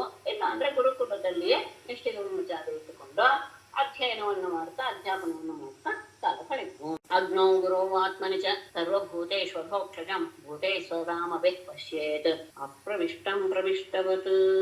ಸರ್ವಭೂತೇಷು ಇಲ್ಲಿ ಸ್ವಲ್ಪ ಅರ್ಥ ಮಾಡ್ಕೊಳ್ಳೋದು ನನಗೆ ಕಷ್ಟವಾಗ್ತಾ ಇದೆ ಧೃತಿ ಇರೋದ್ರಿಂದ. ತಾತ್ಪರ್ಯ ಆಗೋಗಿತ್ತು, ಆದರೆ ಪಡಪದಕ್ಕೂ ಹೇಗೆ ಅರ್ಥ ಅನ್ನೋದು ಮನಸ್ಸಿಗೆ ಬರಲಿಲ್ಲ. ಆದ್ರಿಂದ ತಲೆ ಬಿಸಿ ಮಾಡಿಕೊಂಡೆ. ಆದರೂ ತಿಳಿದಷ್ಟು ಹೇಳ್ತೇನೆ. ಅದ್ರ ಬಗ್ಗೆ ವಿಚಾರ ಮಾಡಿ ಅಂದ್ರೆ ಅನ್ವಯಕ್ಕೆ ಸ್ವಲ್ಪ ತೊಂದರೆ ಆಗ್ತಾ ಇದೆ, ತಾತ್ಪರ್ಯಕ್ಕೆ ಏನು ತೊಂದರೆ ಆಗ್ತಾ ಇಲ್ಲ. ಸರ್ವಭೂತೇಷು ಅಪ್ರವಿಷ್ಟಂ ಅಂತ ಆಗೋದೇ ಇಲ್ಲ ಅಂತ ನನಗೆ. ಅಪ್ರವಿಷ್ಟಂ ಅಧೋಕ್ಷಜಂ ಪ್ರವಿಷ್ಟವತ್ ಅಗ್ನೌ ಗುರೌ ಆತ್ಮನಿಜ ಸ್ವಧಾಮಭಿ ಭೂತೈಃ ಪಶ್ಯೇತ್. ಸರ್ವಭೂತೇಷು ಎಲ್ಲ ಪ್ರಾಣಿಗಳಲ್ಲಿಯೂ ಸಹ ಅಪ್ರವಿಷ್ಟಂ ಪ್ರವೇಶವಿಲ್ಲದೆ ಇರುವಂತಹ ಅಂದ್ರೆ ಪ್ರವೇಶಿಸದ ಅಧೋಕ್ಷಜಂ ಪರಮಾತ್ಮನನ್ನ ಪ್ರವಿಷ್ಟವತ್ ಪ್ರವೇಶ ಮಾಡಿದಾನೋ ಎನ್ನುವ ಹಾಗೆ. ಸ್ವಲ್ಪ ಶಬ್ದನ್ನ ಹೇಳಿ ಆಮೇಲೆ ಅರ್ಥ ಹೇಳ್ತೇನೆ. ಅಂತಹ ಹಾಗೆ ಎಲ್ಲಿ ಭಾವಿಸ್ಬೇಕು? ಅಗ್ನೌ ಗುರೌ ಆದ, ಅಗ್ನಿಯಲ್ಲಿ ಗುರುವಿನಲ್ಲಿ ಮತ್ತು ತನ್ನಲ್ಲಿ. ಯಾವುದರ ಜೊತೆಗೆ? ಸ್ವಧಾಮಭಿಹಿ ಭೂತೈಹಿ, ತನ್ನ ಆಶ್ರಯದಲ್ಲಿರುವಂತಹ ಎಲ್ಲ ಜೀವಿಗಳೊಂದಿಗೂ ಅವನು ಇದ್ದಾನೆ ಅಂತ ಪಶ್ಯೇತ್ ನೋಡಬೇಕು. ಅರ್ಥ ಏನಂದ್ರೆ ಎಲ್ಲ ಜೀವಿಗಳಲ್ಲಿಯೂ ಸಹ ಪರಮಾತ್ಮ ನೆಲೆಸಿಯೇ ಇದ್ದಾನೆ, ಅದರಲ್ಲಿ ಏನೂ ಆಶ್ಚರ್ಯ ಇಲ್ಲ. ಆದರೆ ಅಗ್ನಿಯಲ್ಲಿ ಗುರುವಿನಲ್ಲಿ ತನ್ನಲ್ಲಿ ಮತ್ತು ತನ್ನನ್ನು ಆಶ್ರಯಿಸಿರುವಂತಹ ಜೀವಿಗಳ ಜೊತೆಗೆ ಅಲ್ಲಿ ವಿಶೇಷವಾಗಿ ಪ್ರವೇಶ ಮಾಡಿದ್ದಾನೆ ಅಂತ ಭಾವಿಸಬೇಕು. ಅಂದ್ರೆ ಅವರಲ್ಲಿ ಪರಿಪೂರ್ಣವಾದಂತಹ ಪರಮಾತ್ಮನ ಭಾವ ಇಲ್ಲೆಲ್ಲ ನಾವು ಗಮನಿಸಲೇಬೇಕು. ಎಲ್ಲದರಲ್ಲೂ ಇದ್ದೇ ಇದ್ದಾನೆ, ಅದು ನಿಜ. ಒಂದೇ ರೀತಿಯಾಗಿಯೂ ಇದ್ದಾನೆ, ಅದು ಹೌದು. ಹಾಗಾಗಿ ಅವನು ಇಲ್ಲ ಹೊರಟು ಹೋಗಿದ್ದಾನೆ ಹೀಗೆ ಮಾತಾಡೋ ಹಾಗೆ ಇಲ್ಲ. ಆದರೆ ಒಂದು ನಾವು ಹೇಳ್ತೀವಲ್ಲ, ಎಲ್ಲ ಕಡೆ ಪರಮಾತ್ಮ ಇದ್ದರೂ ಸಹ ವಿಶೇಷವಾಗಿ ತೀರ್ಥಕ್ಷೇತ್ರಗಳಲ್ಲಿ ಆತನ ಮಹಿಮೆ ಹೆಚ್ಚು ಅಂತ ನಾವು ಹೇಗೆ ಹೇಳ್ತೀವೋ ಹಾಗೆ ಎಲ್ಲರಲ್ಲಿಯೂ ಸಮಾನವಾಗಿ ಇದ್ದಂತಹ ಪರಮಾತ್ಮನ ಅಸ್ತಿತ್ವ ಇಲ್ಲ ಅಂತ ನಾವೆಲ್ಲೂ ಹೇಳಕ್ಕಾಗೋದಿಲ್ಲ. ಆದ್ರೆ ಇಂತಹ ವ್ಯಕ್ತಿಗಳಲ್ಲಿ ವಿಶೇಷ ರೂಪವಾಗಿ ಅವನಿದ್ದಾನೆ. ಅಗ್ನಿಯಲ್ಲಿ, ಗುರುವಿನಲ್ಲಿ ಮತ್ತೆ ತನ್ನಲ್ಲಿ, ಮತ್ತನ್ನನ್ನು ಆಶ್ರಯಿಸಿದಂತಹ ಎಲ್ಲ ಜೀವಿಗಳಲ್ಲಿಯೂ ಸಹ ಅವನು ಪರಮಾತ್ಮನ ಸಾಕ್ಷಾತ್ಕಾರವನ್ನ ಮಾಡಿಕೊಳ್ಳಬೇಕು. ಇದೇ ಅರ್ಥವೇ. ಎಲ್ಲ ಕಡೆ ಇದ್ದಾನೆ ಹೌದು, ಆದ್ರೆ ವಿಶೇಷವಾದಂತಹ ಸ್ಥಳಗಳಲ್ಲಿ, ವಿಶೇಷವಾದಂತಹ ವ್ಯಕ್ತಿಗಳಲ್ಲಿ ಆತನ ಅಸ್ತಿತ್ವ ನಮಗೆ ಎದ್ದು ತೋರು. ನಮಗೆ ಕೆಲವ್ರನ್ನ ನೋಡಿದಾಗ ನಮಸ್ಕಾರ ಮಾಡಬೇಕು ಅನ್ಸುತ್ತೆ. ಹಾಗಾದ್ರೆ ಇನ್ನೊಬ್ಬರಲ್ಲಿ ಪರಮಾತ್ಮ ಇಲ್ಲವೇ ಪಕ್ಕದಲ್ಲಿರೋರು ಅಂದ್ರೆ ಇದಾನೆ. ಆದ್ರೆ ಇಲ್ಲಿ ವಿಶೇಷವಾಗಿ ಅವನು ನಮಗೆ ಪ್ರಕಟವಾಗ್ತಾ ಇದ್ದಾನೆ. ಹಾಗಾಗಿ ನಾವು ಅವರಿಗೆ ನಮಸ್ಕಾರವಾಗ್ಲಿ ಗೌರವವಾಗ್ಲಿ ಸಮರ್ಪಿಸ್ತೀವಿ. ಆ ರೀತಿಯಾಗಿ ತಗೊಳ್ಬೇಕೆ ಹೊರತು ಇಲ್ಲಿ ಮಾತ್ರ ಪರಮಾತ್ಮನನ್ನ ನೋಡೋದು ಅಂತ ಅಲ್ಲ. ಎಲ್ಲ ಕಡೆ ಇರುವಂತಹವನು ಅವನು ಅಲ್ಲಿಂದ ಹೋಗ್ಬಿಟ್ಟ ಇಲ್ಲಿಂದ ಬರೋದಿಲ್ಲ ಇತ್ಯಾದಿ ಅಲ್ಲ. ಅಲ್ಲಿ ಅಪ್ರವಿಷ್ಟಂ ಪ್ರವಿಷ್ಟವತ ಎನ್ನುವಂತಹ 2 ಶಬ್ದ ನನಗೆ ಸ್ವಲ್ಪ ತೊಂದರೆ ಕೊಟ್ಟಿದೆ. ಅದನ್ನ ಮುಂದಿನದರಲ್ಲಿ ನಾನು ತಿಳಿದು ಸರಿಯಾದ ರೀತಿಯಲ್ಲಿ ಹೇಗೆ ಅರ್ಥ ಮಾಡಬೇಕು ಆ ಶಬ್ದಕ್ಕೆ ವಿಧಿಯಾಗೆ ಅಥವಾ ಇವ ಎನ್ನುವುದಕ್ಕೆ ಎನ್ನುವುದು ಏವಂ ವಿಧೋ ಬ್ರಹ್ಮಚಾರಿ ವಾನಪ್ರಸ್ಥೋ ಯತಿರ್ಗೃಹಿ ಚರನ್ ವಿದಿತ ವಿಜ್ಞಾನ ಪರಂ ಬ್ರಹ್ಮಾಧಿಗಚ್ಚತಿ. ಬ್ರಹ್ಮಚಾರಿ ವಾನಪ್ರಸ್ಥಃ ಯತಿಃ ಗೃಹಿ ಏವಂ ವಿಧಃ ಚರನ್ ವಿದಿತ ವಿಜ್ಞಾನ ಪರಂ ಬ್ರಹ್ಮ ಅಧಿಗಚ್ಚತಿ. ಬ್ರಹ್ಮಚಾರಿ ವಾನಪ್ರಸ್ಥಾಶ್ರಮವನ್ನು ಸೇರಿಸಿದವನು, ಯತಿ ಸನ್ಯಾಸಾಶ್ರಮವನ್ನು ಸೇರಿಸಿದವನು, ಗೃಹಸ್ಥಾಶ್ರಮವನ್ನು ಸ್ವೀಕರಿಸಿದಂತಹ ಅವನು ಏವಂ ವಿಧಃ ಮೇಲೆ ಹೇಳಿದ ರೀತಿಯಲ್ಲಿ ಚರನ್ನ ಆಚರಣೆ ವಿದಿತ ವಿಜ್ಞಾನ ಎಲ್ಲ ರೀತಿಯ ಜ್ಞಾನಗಳನ್ನು ಸಹ ಯೋಗ್ಯ ರೀತಿಯಲ್ಲಿ ಪಡೆದುಕೊಂಡವನಿಗೆ ಪರಬ್ರಹ್ಮ ಅಧಿಗಚ್ಚತಿ. ಪರಬ್ರಹ್ಮನ ಅಸ್ತಿತ್ವವನ್ನ ಅಂದ್ರೆ ಪರಬ್ರಹ್ಮ ತತ್ವವನ್ನ ಸ್ವಸ್ವರೂಪವನ್ನ ಅವನು ಹೊಂದುತ್ತಾನೆ. ಮೇಲೆ ಹೇಳಿದ ರೀತಿಯಲ್ಲಿ ಆತ ತನ್ನ ಜೀವನದ ಕ್ರಮವನ್ನು ಅಳವಡಿಸಿಕೊಂಡಿದ್ದೆ ಆದರೆ ಅವನು ಈ 4 ಆಶ್ರಮಗಳಲ್ಲಿ ಯಾವ ಆಶ್ರಮದಲ್ಲಾದ್ರೂ ಇರಬಹುದು, ಆತ ಎಲ್ಲ ರೀತಿಯ ಜ್ಞಾನವನ್ನು ಪಡೆದುಕೊಂಡು ಯೋಗ್ಯ ರೀತಿಯಲ್ಲಿ ಪರಬ್ರಹ್ಮನ ಸಾಕ್ಷಾತ್ಕಾರವನ್ನ ಹೊಂದುತ್ತಾನೆ ಅಂತ ಹೇಳಿದ ಮೇಲೆ ವಾನಪ್ರಸ್ಥರ ನಿಯಮವನ್ನ ಹೇಳಕ್ಕೆ ಹೊರಡ್ತಾರೆ. ವಾನಪ್ರಸ್ಥಸ್ಯ ವಕ್ಷ್ಯಾಮಿ ನಿಯಮಾನ್ ಮುನಿ ಸಮ್ಮತಾನ್ ಯಾನ್ ಆತಿಷ್ಠನ್ ಮುನಿರ್ಗಚ್ಚೇತ್ ಋಷಿಲೋಕಮಿಹಾಂಜಸ. ವಾನಪ್ರಸ್ಥಸ್ಯ ಮುನಿ ಸಮ್ಮತಾನ್ ನಿಯಮಾನ್ ವಕ್ಷ್ಯಾಮಿ ಯಾನ್ ಆತಿಷ್ಠನ್ ಮುನಿಃ ಇಹ ಅಂಜಸ ಋಷಿಲೋಕಂ ಗಚ್ಚೇತ್. ವಾನಪ್ರಸ್ಥಾಶ್ರಮದಲ್ಲಿರುವಂತಹವರ ಮುನಿಸಮ್ಮತ ನಿಯಮ, ಅಲ್ಲಿ ಋಷಿ ಮುನಿಗಳು ಏನ್ ಹೇಳಿದಾರೋ ಅವರಿಗೆ ಸರಿ ಎನ್ನುವಂತಹ ರೀತಿಯಲ್ಲಿ ಬರೆದಂತಹ ನಿಯಮಗಳನ್ನ ನಾನು ವಕ್ಷ್ಯಾಮಿ ಹೇಳ್ತೇನೆ. ವಾನಪ್ರಸ್ಥದಲ್ಲಿ ಹೀಗಿರಬೇಕು ಅಂತ ಋಷಿ ಮುನಿಗಳು ಏನು ನಿಬಂಧನೆಯನ್ನು ಹಾಕಿದಾರೋ ಆ ರೀತಿಯ ನಿಯಮಗಳನ್ನ ನಾನು ನಿನಗೆ ಹೇಳ್ತೇನೆ. ಯಾವ ಆ ನಿಯಮಗಳನ್ನ ಆತಿಷ್ಠನ್ ಅನುಸರಿಸ್ತಾ ಮುನಿಯಾದವನು ಇಹ ಈ ಲೋಕದಿಂದ ಅಂಜಸ ಅನಾಯಾಸವಾಗಿ ಋಷಿಲೋಕ ಅಂದ್ರೆ ಮಹರ್ಲೋಕ, ಸುವಹ ಜನಃ ಮಹಃ ಇದೆಲ್ಲ ಆ ಲೋಕ ಆತ ಗಚ್ಚೇತ್ ಅನಾಯಾಸವಾಗಿ ಹೊಂದನೆ. ಋಷಿಗಳು ಹೀಗಿರಬೇಕು ಅಂತ ಕೆಲವು ನಿಯಮಗಳನ್ನು ಹಾಗೆ ಕೊಟ್ಟಿದ್ದಾರೆ ವಾನಪ್ರಸ್ಥದಲ್ಲಿರುವಂತಹ ಆಶ್ರಮದಲ್ಲಿರುವಂತಹ ವ್ಯಕ್ತಿಗಳಿಗೆ. ಆ ನಿಯಮಗಳು ಏನು ಅನ್ನೋದನ್ನು ತಿಳಿಸ್ತೇನೆ. ಆ ನಿಯಮಗಳನ್ನು ಆಚರಿಸ್ತಾ ಇರುವಂತಹ ಮನೆ ಬಹಳ ಸುಲಭವಾಗಿ ಮಹರ್ಲೋಕವನ್ನ ಹೊಂದಬಹುದು. ಹೇಗಿರ್ಬೇಕು? ನ ಕೃಷ್ಟಪಚ್ಯಂ ಅಶ್ನೇಯಾತ್ ಅಕೃಷ್ಟಂ ಚಾಪ್ಯ ಕಾಲಕಃ ನಿಪಕ್ವಂ ಅಥಾಮಂ ವಾ ಅರ್ಕಪಕ್ವಂ ಉದಾಹರೇತ್. ಕೃಷ್ಟಪಚ್ಯಂ ನ ಅಶ್ನೇಯಾತ್ ಅಕಾಲತಃ ಅಕೃಷ್ಟಂ ಅಪಿ ಚ ನ ಅಶ್ನೇಯಾತ್ ಅಂತ ಆದ್ಮೇಲೆ ಅಗ್ನಿಪಕ್ವಂ ಅಥ ಆಮಂ ವಾ ನ ಅಶ್ನೇಯಾತ್ ಅಂತ ಮತ್ತೆ ಅನ್ವಯ ಉತ ಅರ್ಕಪಕ್ವಂ ಆಹರೇ. ಕೃಷ್ಟಪಚ್ಯಂ, ಕೃಷ್ಟ ಅಂದ್ರೆ ಬಿತ್ತಿರೋದು ಅಂತ ಅರ್ಥ. ಬಿತ್ತಿರುವಂತಹದ್ದು ಧಾನ್ಯಗಳನ್ನ, ಕೃಷ್ಟಪಚ್ಯ ಅಂದ್ರೆ ಯೋಗ್ಯ ರೀತಿಯಲ್ಲಿ ಇಂತಿಂತಹ ಕಾಲದಲ್ಲಿ ಧಾನ್ಯವನ್ನು ಉತ್ತಿ ಬೆಳೆಯೋದು ಅಂತಿದೆಯಲ್ಲ, ಬಿತ್ತು ಬೆಳೆಯೋದು ಅಂತ. ಆ ರೀತಿಯಾದಂತಹ ಕ್ರಮವಾಗಿ ನೆಲದಲ್ಲಿ ಬೆಳೆದಂತಹ ಧಾನ್ಯಗಳನ್ನ ನ ಅಶ್ನಿಯಾತ್ ಆತ ಸ್ವೀಕರಿಸಬಾರದು. ಅಷ್ಟೇ ಅಲ್ಲ, ಅಕೃಷ್ಟ ಅಂದ್ರೆ ತಾನಾಗೆ, ಅಂದ್ರೆ ಉಳದೆ ಅಂದ್ರೆ ತಾನಾಗೆ ಬೆಳೆಯೋದು, ಕಾಡುಗಳಲ್ಲಿ ಬೆಳೆಯುವಂತಹದ್ದು ಧಾನ್ಯಗಳೆಲ್ಲ ಇದೆಯಲ್ಲ ಅವುಗಳನ್ನು ತಿನ್ಬಹುದು. ಆದ್ರೆ ಅಕಾಲತಃ ಅಕೃಷ್ಟಂಚ ಅಪಿ ನ ಅಶ್ನಾತ್, ಅದು ಕಾಲವಲ್ಲದ ಕಾಲದಲ್ಲಿ ಹುಟ್ಟಿದ್ರೆ ಅದನ್ನು ಸಹ ಅಕೃಷ್ಟವಾದದ್ದು ಸಹ, ಅಂದ್ರೆ ಉಳದೆ ಹುಟ್ಟಿದಂತಹ ಧಾನ್ಯವನ್ನು ಸಹ ಅದು ಕಾಲವಲ್ಲದ ಕಾಲದಲ್ಲಿ ಹುಟ್ಟಿದ್ರೆ ಅದನ್ನು ಸ್ವೀಕರಿಸಬಾರದು. ಅಷ್ಟೇ ಅಲ್ಲ, ಅಗ್ನಿಪಕ್ವಂ ಬೇಯಿಸಿದ್ದನ್ನು ತಿನ್ನಬಾರದು. ಅಥ ಆಮವ್ವ, ಆಮ ಅಂದ್ರೆ ಹಸಿಯಾದದ್ದನ್ನು ಸಹ ತಿನ್ನಬಾರದು. ಆದರೆ ಅರ್ಕಪಕ್ವಂ ಆಹರೇ.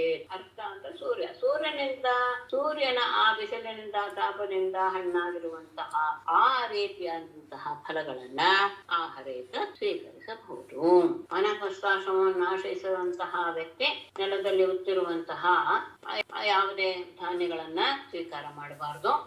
ಉಳದೆ ತಾನಾಗೆ ಬೆಳೆದಿರುವಂತಹ ಧಾನ್ಯಗಳನ್ನು ಸ್ವೀಕರಿಸಬಹುದು. ಆದರೆ ಅದು ಆಕಾರದಲ್ಲಿ ಹುಟ್ಟಿದ್ರೆ ಅದನ್ನು ಸಹ ತ್ಯಾಜ್ಯ, ಅದು ಸಹ ತ್ಯ. ಅಗ್ನಿಯಲ್ಲಿ ಬೆಂದಿದ್ದು ಆಗಬಾರದು, ಹಸಿದು ಸಹ ಆಗಬಾರದು. ಸೂರ್ಯನ ತಾಪದಿಂದ ಹಣ್ಣಾಗಿರುವಂತಹ ಆ ಕಂದಮೂಲ ಫಲಗಳನ್ನ ಆತ ಸೇವಿಸಬಹುದು. ವನೈಶ್ಚರು ಪುರೋಡಾಶಾನ್ ನಿರ್ವಪೇತ್ ಕಾಲಚೋದಿತಾನ್ ಲಬ್ಧೇ ನವೇನಾದ್ಯೇ ಪುರಾಣಂತು ಪರಿತ್ಯಜೇತ್. ವನ್ಯೈಃ ಕಾಲಚೋದಿತಾನ್ ಚರುಪುರೋಡಾಶಾನ್ ನಿರ್ವಪೇತ್ ನವೇ ಅನ್ನಾದ್ಯೇ ಲಭೆ ಪುರಾಣಂತು ಪರಿತ್ಯಜೇತ್. ವನ್ಯೈಃ ಕಾಡಿನಲ್ಲಿಯೇ ಬೆಳೆಯುವಂತಹ ಕೆಲವು ಧಾನ್ಯಗಳು, ನೇವಾರ ಇತ್ಯಾದಿ ಹೇಳ್ತಾರೆ. ಆ ಧಾನ್ಯಗಳು ಕಾಲಚೋದಿತ, ಅದು ಸಹ ಆ ಸರಿಯಾದ ಕಾಲದಲ್ಲಿ ಬೆಳೆದಂತಹ, ತಾನೇ ಬೆಳೆದಂತಹ ಅವುಗಳಿಂದ ಚರುಪುರೋಡಾಶ ನಿರ್ವಪೇತ್. ಅವುಗಳಿಂದ ಯಜ್ಞಯಾಗಾದಿಗಳಲ್ಲಿ ಮಾಡುವಂತಹ ಚರು ಪುರೋಡಾಶ ಇವುಗಳಲ್ಲೂ ಸಹ ಹವಿಸಿಗೆ ಸಂಬಂಧಪಟ್ಟಂತಹ ಶಬ್ದ. ಅವುಗಳನ್ನ ಅದರಿಂದಲೇ, ಆ ಧಾನ್ಯಗಳಿಂದಲೇ ಈ ಚರು ಪುರೋಡಾಶವನ್ನ, ಹವಿಸನ್ನೆಲ್ಲ ಸಿದ್ಧಗೊಳಿಸ್ಕೊಂಡು ಹವನವನ್ನ ಮಾಡಬೇಕು. ಮತ್ತೆ ಅದನ್ನೆಲ್ಲ, ಆ ಬೆಳೆದ ಧಾನ್ಯಗಳನ್ನೆಲ್ಲ ಸಂಗ್ರಹಿಸಿಡಬಹುದು. ಯಾಕೆಂದ್ರೆ ಮರು ದಿವಸಕ್ಕೆ ಬೇಕಾಗುತ್ತಲ್ಲ, ನಿತ್ಯ ಮಾಡುವಂತಹ ಯಜ್ಞಾದಿಗಳಿಗೆಲ್ಲ ಬೇಕಾಗುತ್ತೆ, ಸಂಗ್ರಹಿಸಿಡಬಹುದು. ಆದ್ರೆ ನವೇ ಅನ್ನಾದ್ಯೇ ಲಭ್ಯತೆ. ಹೊಸದಾಗಿ ಎಲ್ಲ ರೀತಿಯ ಧಾನ್ಯಗಳಾಗಲಿ ಫಲಪುಷ್ಪಗಳಾಗಲಿ ಸಿಕ್ಕಿದ್ರೆ ಪುರಾಣಂತೂ ಪರಿತ್ಯಜೆ, ಹಿಂದೆ ಸಂಗ್ರಹಿಸಿಟ್ಟಂತಹ ಎಲ್ಲವನ್ನೂ ಸಹ ಎಷ್ಟು ಬಿಡಬೇಕು. ಸಂಗ್ರಹ ಮಾಡ್ಕೊಳ್ಳೋದು ಯಾಕೆಂದ್ರೆ ಮರುದಿವಸಕ್ಕೆ ಸಿದ್ಧ ಇರ್ತದೆ. ಮತ್ತೆ ಸಿಕ್ಕಿದ್ದು ಸಹ ಕಾಡಿನಲ್ಲಿ ತಾನಾಗಿಯೇ ಬೆಳೆದಂತಹ, ಆ ಕಾಲದಲ್ಲಿ ಬೆಳೆದಂತಹ ಧಾನ್ಯಗಳಿಂದಲೇ ಏನ್ ಮಾಡ್ಬೇಕು, ಚರು ಪುರಾಡಾಶ ಅಂದ್ರೆ ಅದರ ಹವಿಸ್ಸುಗಳನ್ನ ಮಾಡಿ ಹೋಮ ಹವನಾದಿಗಳನ್ನು ಮಾಡಬೇಕು. ಹೋಮ ಹವನಾದಿಗಳಿಗೋಸ್ಕರ ಸಂಗ್ರಹಿಸಿದಂತಹ ವಸ್ತು ಯಾವಾಗ ಹೊಸದಾಗಿ ಅವತ್ತೇ ಸಿಕ್ಕಿದನಾದ್ರೂ, ಹೊಸದಾಗಿ ಎಲ್ಲೂ ಫಲಪುಷ್ಪಗಳೇ ಧಾನ್ಯವಾಗಲಿ ಸಿಕ್ಕಿದ್ರೆ ಹೊಸ್ತು, ಆಗ ಹಳೆದನ್ನ ಎಷ್ಟು ಬಿಟ್ಟು ಹೊಸ್ತನ್ನ ಉಪಯೋಗಿಸ್ಬೇಕು. ಮತ್ತೆ ಅವನು ಮನೆ ಮಾಡ್ಕೊಳ್ಬಹುದು. ಯಾತಕ್ಕೆ, ಯಾವಾಗ, ಉದ್ದೇಶ ಏನು? ಅಗ್ನ್ಯರ್ಥಮೇವ ಶರಣಂ ಉಡಜಂ ವಾ ಅತ್ರಿಕಂದರ ಶಯೇತ ಹಿಮ ವಾಯುವಗ್ನಿ ವರ್ಷಾರ್ಕಾತಪಷಾಟ್ ಸ್ವಯಂ. ಅಗ್ನ್ಯರ್ಥಮೇವ ಶರಣಂ ಉಟಜಂ ಅದ್ರಿಕಂದರಾಂ ವಾ ಶ್ರಯೇತ ಸ್ವಯಂ ಹಿಮ ವಾಯುವಗ್ನಿ ವರ್ಷಾರ್ಕಾತಪಷಾಟ್. ಅಗ್ನ್ಯರ್ಥಮೇವ ಅಂದ್ರೆ ಮಾನಪ್ರಸ್ಥನು ಸಹ ಅಗ್ನಿಯನ್ನ ಧಾರಣೆ ಮಾಡಬೇಕು. ಅಹಿತಾಗ್ನಿ ಅಂತ ಹೇಳ್ತೀವಲ್ಲ ಅದು. ಆ ಅಹಿತಾಗ್ನಿಯನ್ನ ಇಟ್ಕೊಂಡ್ರಾಗ ಆ ಅಗ್ನಿಗೆ ತೊಂದರೆ ಬರದೇ ಇರುವ ರೀತಿಯಲ್ಲಿ ಒಂದು ಇದು ಬೇಕು, ಏನೋ ಸ್ಥಾನ ಬೇಕು. ಅದಕ್ಕೋಸ್ಕರ ಶರಣಂ ಅಂದ್ರೆ ಮನೆ. ಅಗ್ನಿಯನ್ನ ರಕ್ಷಣೆ ಮಾಡೋದಕ್ಕೋಸ್ಕರವೇ ಮನೆ. ಕುಟಿಲ ಅಂದ್ರೆ ಪರ್ಣಕುಟಿರವಾಗಲಿ ಅಥವಾ ಅಗ್ನಿಕಂದರ ಪರ್ವತದ ಗುಹೆಗಳಾಗಲಿ ಶ್ರಯೇತ ಆಶ್ರಯಿಸಬೇಕು. ಅಂತಹ ಒಂದು ವಾಸಸ್ಥಾನವನ್ನ ಯಾಕೆ ನೀವು ಹುಡುಕಬೇಕು ಅಂತ ಹೇಳಿದ್ರೆ, ಅಗ್ನಿಯ ರಕ್ಷಣೆಗೋಸ್ಕರ ನೀವು ಈ ರೀತಿಯಾದಂತಹ ಒಂದು ನಾವೇ ನಿರ್ಮಾಣ ಮಾಡ್ಕೊಂಡಂತಹ ಮನೆ ಆಗ್ಬೋದು, ಹುಲ್ಲಿನ ಮನೆ ಆಗ್ಬೋದು, ಅಥವಾ ಪರ್ವತ ಗುಹೆ ಆಗ್ಬೋದು, ಇದು ಮಾಡಬಹುದು. ಆದರೆ ಅವನು ಹೇಗಿರ್ಬೇಕು? ಸ್ವಯಂ ಹಿಮ ವಾಯು ಅಗ್ನಿ ವರ್ಷ ಅರ್ಕ ಆತಪ ಷ. ಇದು ತುಂಬಾ ಗಮನಿಸಬೇಕಾದದ್ದು ವಿಷಯ. ಕಾನು ಹಿಮ ಅಂದ್ರೆ ಚಳಿಯಿಂದಲಾಗಲಿ, ಗಾಳಿ, ಅಗ್ನಿ, ಕೆಲವು ಸತಿ ಅಗ್ನಿ ಎಲ್ಲ ಬಂದ್ಬಿಡುತ್ತಲ್ಲ ಅದು. ಮಳೆ, ವರ್ಷ ಅಂದ್ರೆ ಮಳೆ, ಅರ್ಕ ಅಂದ್ರೆ ಬಿಸಿಲು, ಅರ್ಕ ಅಂದ್ರೆ ಸೂರ್ಯ, ಆತಪ ಅಂದ್ರೆ ಬಿಸಿಲು. ಇವುಗಳನ್ನ ಶಾರ್ಟ್ ಅಂತ ಹೇಳಿದ್ರೆ ಸಹಿಸಿಕೊಳ್ಳೋದು ಅಂತ ಅರ್ಥ. ಸಹಿಸಿಕೊಳ್ಳುವವನು ಆಗಿರಬೇಕು. ಸಹಧಾತು ಅದು ತಗೊಂಡ್ರೆ ವ್ಯಾಕರಣ ಓದ್ದವರಿಗೆ ಸ್ವಲ್ಪ ನಾನು ಹೇಳೋದಾದ್ರೆ, ತುರಂ ಸಹತೆ ಇತಿ ತುರಾಷಾಟ್ ಆಗುತ್ತೆ ಪ್ರಥಮ ವಿಭಕ್ತಿ ಏಕವಚನದಲ್ಲಿ. ತುರಾಸಾ ಶಬ್ದ ಆಕ್ಚುಲ್ ಆಗಿ ಸಹೇ ಸಾಡ ಸಹ ಎನ್ನುವುದರಿಂದ ಆ ಸಹಕ್ಕೆ ಶ ಬರುತ್ತೆ. ಹಾಗಾಗಿ ತುರಾಷಾಟ್ ಅಂತ ಶಬ್ದ ಕೇಳಿದ್ದೀರಂತ ಅಂದ್ರೆ ಆಗಿದೆ ಪ್ರಕ್ರಿಯೆ ಅಂತ ಅನ್ಕೊಳ್ತೀನಿ. ಅಂದ್ರೆ ಅದನ್ನೆಲ್ಲ ಸಹಿಸಿಕೊಳ್ಳುವಂತನು ಅಂತ. ತಾನು ಮಾತ್ರ ಅಗ್ನಿಗೋಸ್ಕರ ಇದೆ ಅಂತ ಹೇಳಿ ಅವನು ಅಲ್ಲಿಯೇ ವಾಸ ಮಾಡೋದಲ್ಲ. ಇವನು ಮಾತ್ರ ಚಳಿ, ಗಾಳಿ, ಮಳೆ, ಬಿಸಿಲು ಎಲ್ಲ ರೀತಿಯ ತೊಂದರೆಗಳನ್ನು ಸಹ ಇವನು ಸಹಿಸಿಕೊಳ್ಳಲೇಬೇಕು. ಅಲ್ಲಿ ಏನಾದ್ರು ಮನೆ ಪರ್ಣಕುಟಿ ಆದ್ರ ಇದೆ, ಪರ್ವತ ಗುಹೆ ಇದೆ ಅಂತ ಹೇಳಿದ್ರೆ ಅದು ಅಗ್ನಿಯ ರಕ್ಷಣೆಯೇ ಅದನ್ನ ವ್ಯವಸ್ಥೆ ಮಾಡ್ಕೊಳ್ಬೇಕೆ ಹೊತ್ತು ತನಗೋಸ್ಕರ ಅಲ್ಲ. ಕೇಶರೋಮನ ಖಸ್ಮಶ್ರುಮಲಾನಿ ಜಟಿಲೋಧದ ಕಮಂಡಲ್ವಚಿನೆ ದಂಡವಲ್ಕಲ ಅಗ್ನಿ ಪರಿಚ್ಛದಾನ. ಜಟಿಲ ಕೇಶರೋಮನ ಖಸ್ಮಶ್ರುಮಲಾನಿ ದಧತ್ ಕಮಂಡಲು ಅಜಿನೆ ದ್ವಿವಚನ. ದಂಡವಲ್ಕಲಾಗ್ನಿ ಪರಿಚ್ಛದಾನ ದಧತ್ ಅಂತ ಎಲ್ಲದಕ್ಕೂ ದಧತ್ ಅನ್ವಯ ಮಾಡ್ಕೊಳ್ಬೇಕು. ಜಟಿಲ ಜಟಾಧಾರಿ ಆಗಿರ್ಬೇಕು. ಕೇಶರೋಮ ನಖಸ್ಮಶ್ರುಮಲಾನಿ ಕೂದಲು ಮೈ ಮೇಲೆ ಬೆಳೆದಿರುವಂತಹದ್ದು ರೋಮ, ಉಗುರು, ಗಡ್ಡ ಮೀಸೆ ಇತ್ಯಾದಿ ಮತ್ತು ಎಲ್ಲ ದೇಹದ ಕೊಳೆಗಳೂ ಸಹ ಧರಿಸಿಕೊಂಡಿರ್ಬೇಕು ಅಂತ ಹೇಳ್ತಾರೆ. ಇವುಗಳನ್ನೆಲ್ಲ ಜಟೆಯನ್ನು ಇಟ್ಕೊಂಡಿರ್ಬೇಕು. ಆದ್ರೆ ಕೂದಲು, ರೋಮ, ಉಗುರು, ಗಡ್ಡ, ಮೀಸ ಯಾವುದನ್ನು ಎಲ್ಲ ಮಲಗಳು ಸಹ ಹಾಗೆಯೇ ಇರಬೇಕು. ಅಂದ್ರೆ ಅದನ್ನು ತೆಗಿಬಾರ್ದು. ಕಮಂಡಲು ಅಜಿನೆ, ಕಮಂಡಲು ಮತ್ತು ಮೃಗಚರ್ಮ ಇವುಗಳನ್ನ ಧರಿಸಿರ್ಬೇಕು. ದಂಡ ವಲ್ಕಲ ಅಗ್ನಿ ಪರಿಧಾನ್, ದಂಡ ಶಾಸ್ತ್ರದಕ್ಕೆ ಸಂಬಂಧಪಟ್ಟಂತಹ ಪಲಾಶ ದಂಡ, ವಲ್ಕಲ ಅಂದ್ರೆ ನಾರು ಬಟ್ಟೆ, ಅಗ್ನಿ ಪರಿಚ್ಛದಾನ್ ಅಗ್ನಿಹೋತ್ರಕ್ಕೆ ಬೇಕಾದಂತಹ ಸಮಿತ್ತು, ದರ್ಭೆ ಇತ್ಯಾದಿಗಳನ್ನ ಯಾವಾಗ್ಲೂ ಇಟ್ಕೊಂಡಿರ್ಬೇಕು. ಈ ರೀತಿಯಾಗಿ ಆತ ಇರಬೇಕು ಅಂತ ಹೇಳಿದ್ದಾರೆ. ಆಮೇಲೆ ಚರೇಧ್ವನೆ ದ್ವಾದಶಾಬ್ದಾನ್ ಅಷ್ಟೋ ವಾ ಚತುರೋ ಮುನಿಃ ದ್ವಾವೇಕಂ ವಾ ಯಥಾ ಬುದ್ಧಿಃ ನ ವಿಪದ್ಯೇತ ಕೃಚ್ಛ್ರತಃ. ಈ ವಾನಪ್ರಸ್ಥಾಶ್ರಮದ ನಿಯಮವನ್ನ ಎಷ್ಟು ದಿವಸದವರೆಗೂ ಮಾಡ್ಬೇಕು ಅಂದ್ರೆ ಹೇಳ್ತಾರೆ, ವನೆ ಮುನಿಃ ದ್ವಾದಶಾಬ್ದಾನ್ ಅಷ್ಟೌ ಚತುರಃ ವಾ ದ್ವೌ ಏಕಂ ವಾ ಚರೇತ್ ಕೃಚ್ಛ್ರತಃ ಯಥಾ ಬುದ್ಧಿಃ ನ ವಿಪದ್ಯೇತ.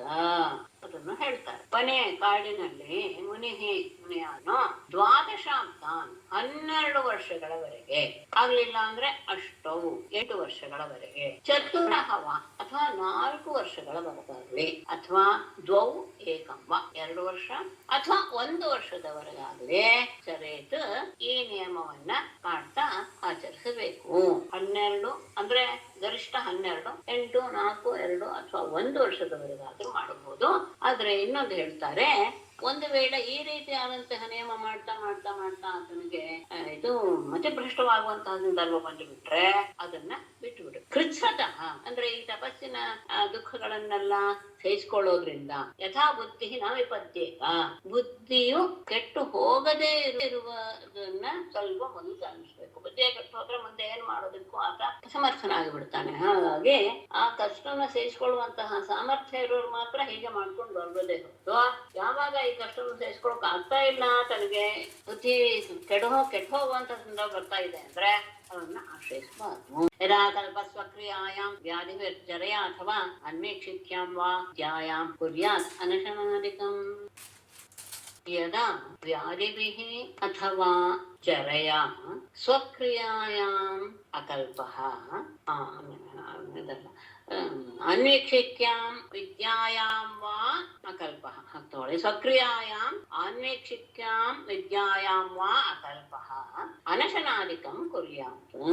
ಯದಾ ಯಾವಾಗ ವ್ಯಾಧಿಭಿಃ ರೋಗಗಳಿಂದಲಾಗಲಿ ಅಥವಾ ಜರಯ ಅಥವಾ ಮುಪ್ಪಿನಿಂದಲಾಗಲಿ ಸ್ವಕ್ರಿಯಾಯಾಂ ತಾನು ಮಾಡುವಂತಹ ಕೆಲಸದಲ್ಲಿ, ಅನ್ವೇಕ್ಷಿಕ್ಯಾಂ ವಿದ್ಯಾಯಾಮ ವೇದಾಂತ ವಿಚಾರ ಮಾಡುವಂತಹ ಆ ವಿಷಯದಲ್ಲಾಗಲಿ, ಅಕಲ್ಪಃ ಅವನು ಅಸಮರ್ಥನಾಗಿ ಬಿಟ್ರೆ ಆಗ ಅನಶನಾದಿಕಂ ಕುರ್ಯಾತ್, ಆಗ ಉಪವಾಸ ಮೊದಲಾದಂತಹ ಬೇರೆ ರೀತಿಯಾದಂತಹ ವ್ರತವನ್ನ ಅವನು ಬೇಕು. ವನಪ್ರಸ್ಥಾಶ್ರಮವನ್ನು ಕೈಗೊಂಡಾಗಿದೆ ವ್ಯಕ್ತಿ, ಆಗ ಅವನಿಗೆ ಯಾವುದೋ ಒಂದು ರೋಗ ಅಥವಾ ಮುಪ್ಪು, ಈ ಕಾರಣದಿಂದ ತಾನು ಮಾಡಬೇಕಾದಂತಹ ನಿಯಮಗಳನ್ನೆಲ್ಲ ಪಾಲಿಸಕ್ಕೆ ಆಗದೆ ಮತ್ತು ಅದೆಲ್ಲ ಮಾಡೋದು ಯಾಕೆ, ವೇದಾಂತ ವಿಚಾರ ಮಾಡೋದಕ್ಕೆ. ಆ ವೇದಾಂತ ವಿಚಾರವನ್ನು ಸಹ ಮಾಡುವಂತಹ ಸಾಮರ್ಥ್ಯ ಅವನಲ್ಲಿ ಹೊರಟು ಹೋಗಿದಾಗ ಅವನು ಉಪವಾಸ ಮೊದಲಾದಂತಹ ವ್ರತಗಳನ್ನ ಆಚರಿಸಬೇಕು. ಆತ್ಮನೆ ಅಗ್ನೇನ್ ಸಮಾರೋಪ್ಯ ಸನ್ಯಸ್ಯಾಹಂ ಮಮಾತ್ಮತಾಂ ಕಾರಣೇಶು ನ್ಯಸೇತ್ ಸಮ್ಯಕ್ ಸಂಘಾತಂ ತು ಯಥಾರ್ಹತಃ. ಉಪವಾಸ ಅಂತ ಹೇಳಿದ್ರೆ ಇದೇನೆ ಏನು, ಆಹಾರ ತ್ಯಾಗ ಅಂತಾನೆ ಅರ್ಥ. ಆತ್ಮನಿ ಅಗ್ನೀನ್ ಸಮಾರೋಪ್ಯ ಅಹಂ ಮಮಾತ್ಮತಾಂ ಸನ್ಯಸ್ಯ ಕಾರಣೇಶು ಯಥಾರ್ಹತಃ ಸಮ್ಯಕ್ ಸಂಘಾತಂ ನ್ಯಸೇತ್.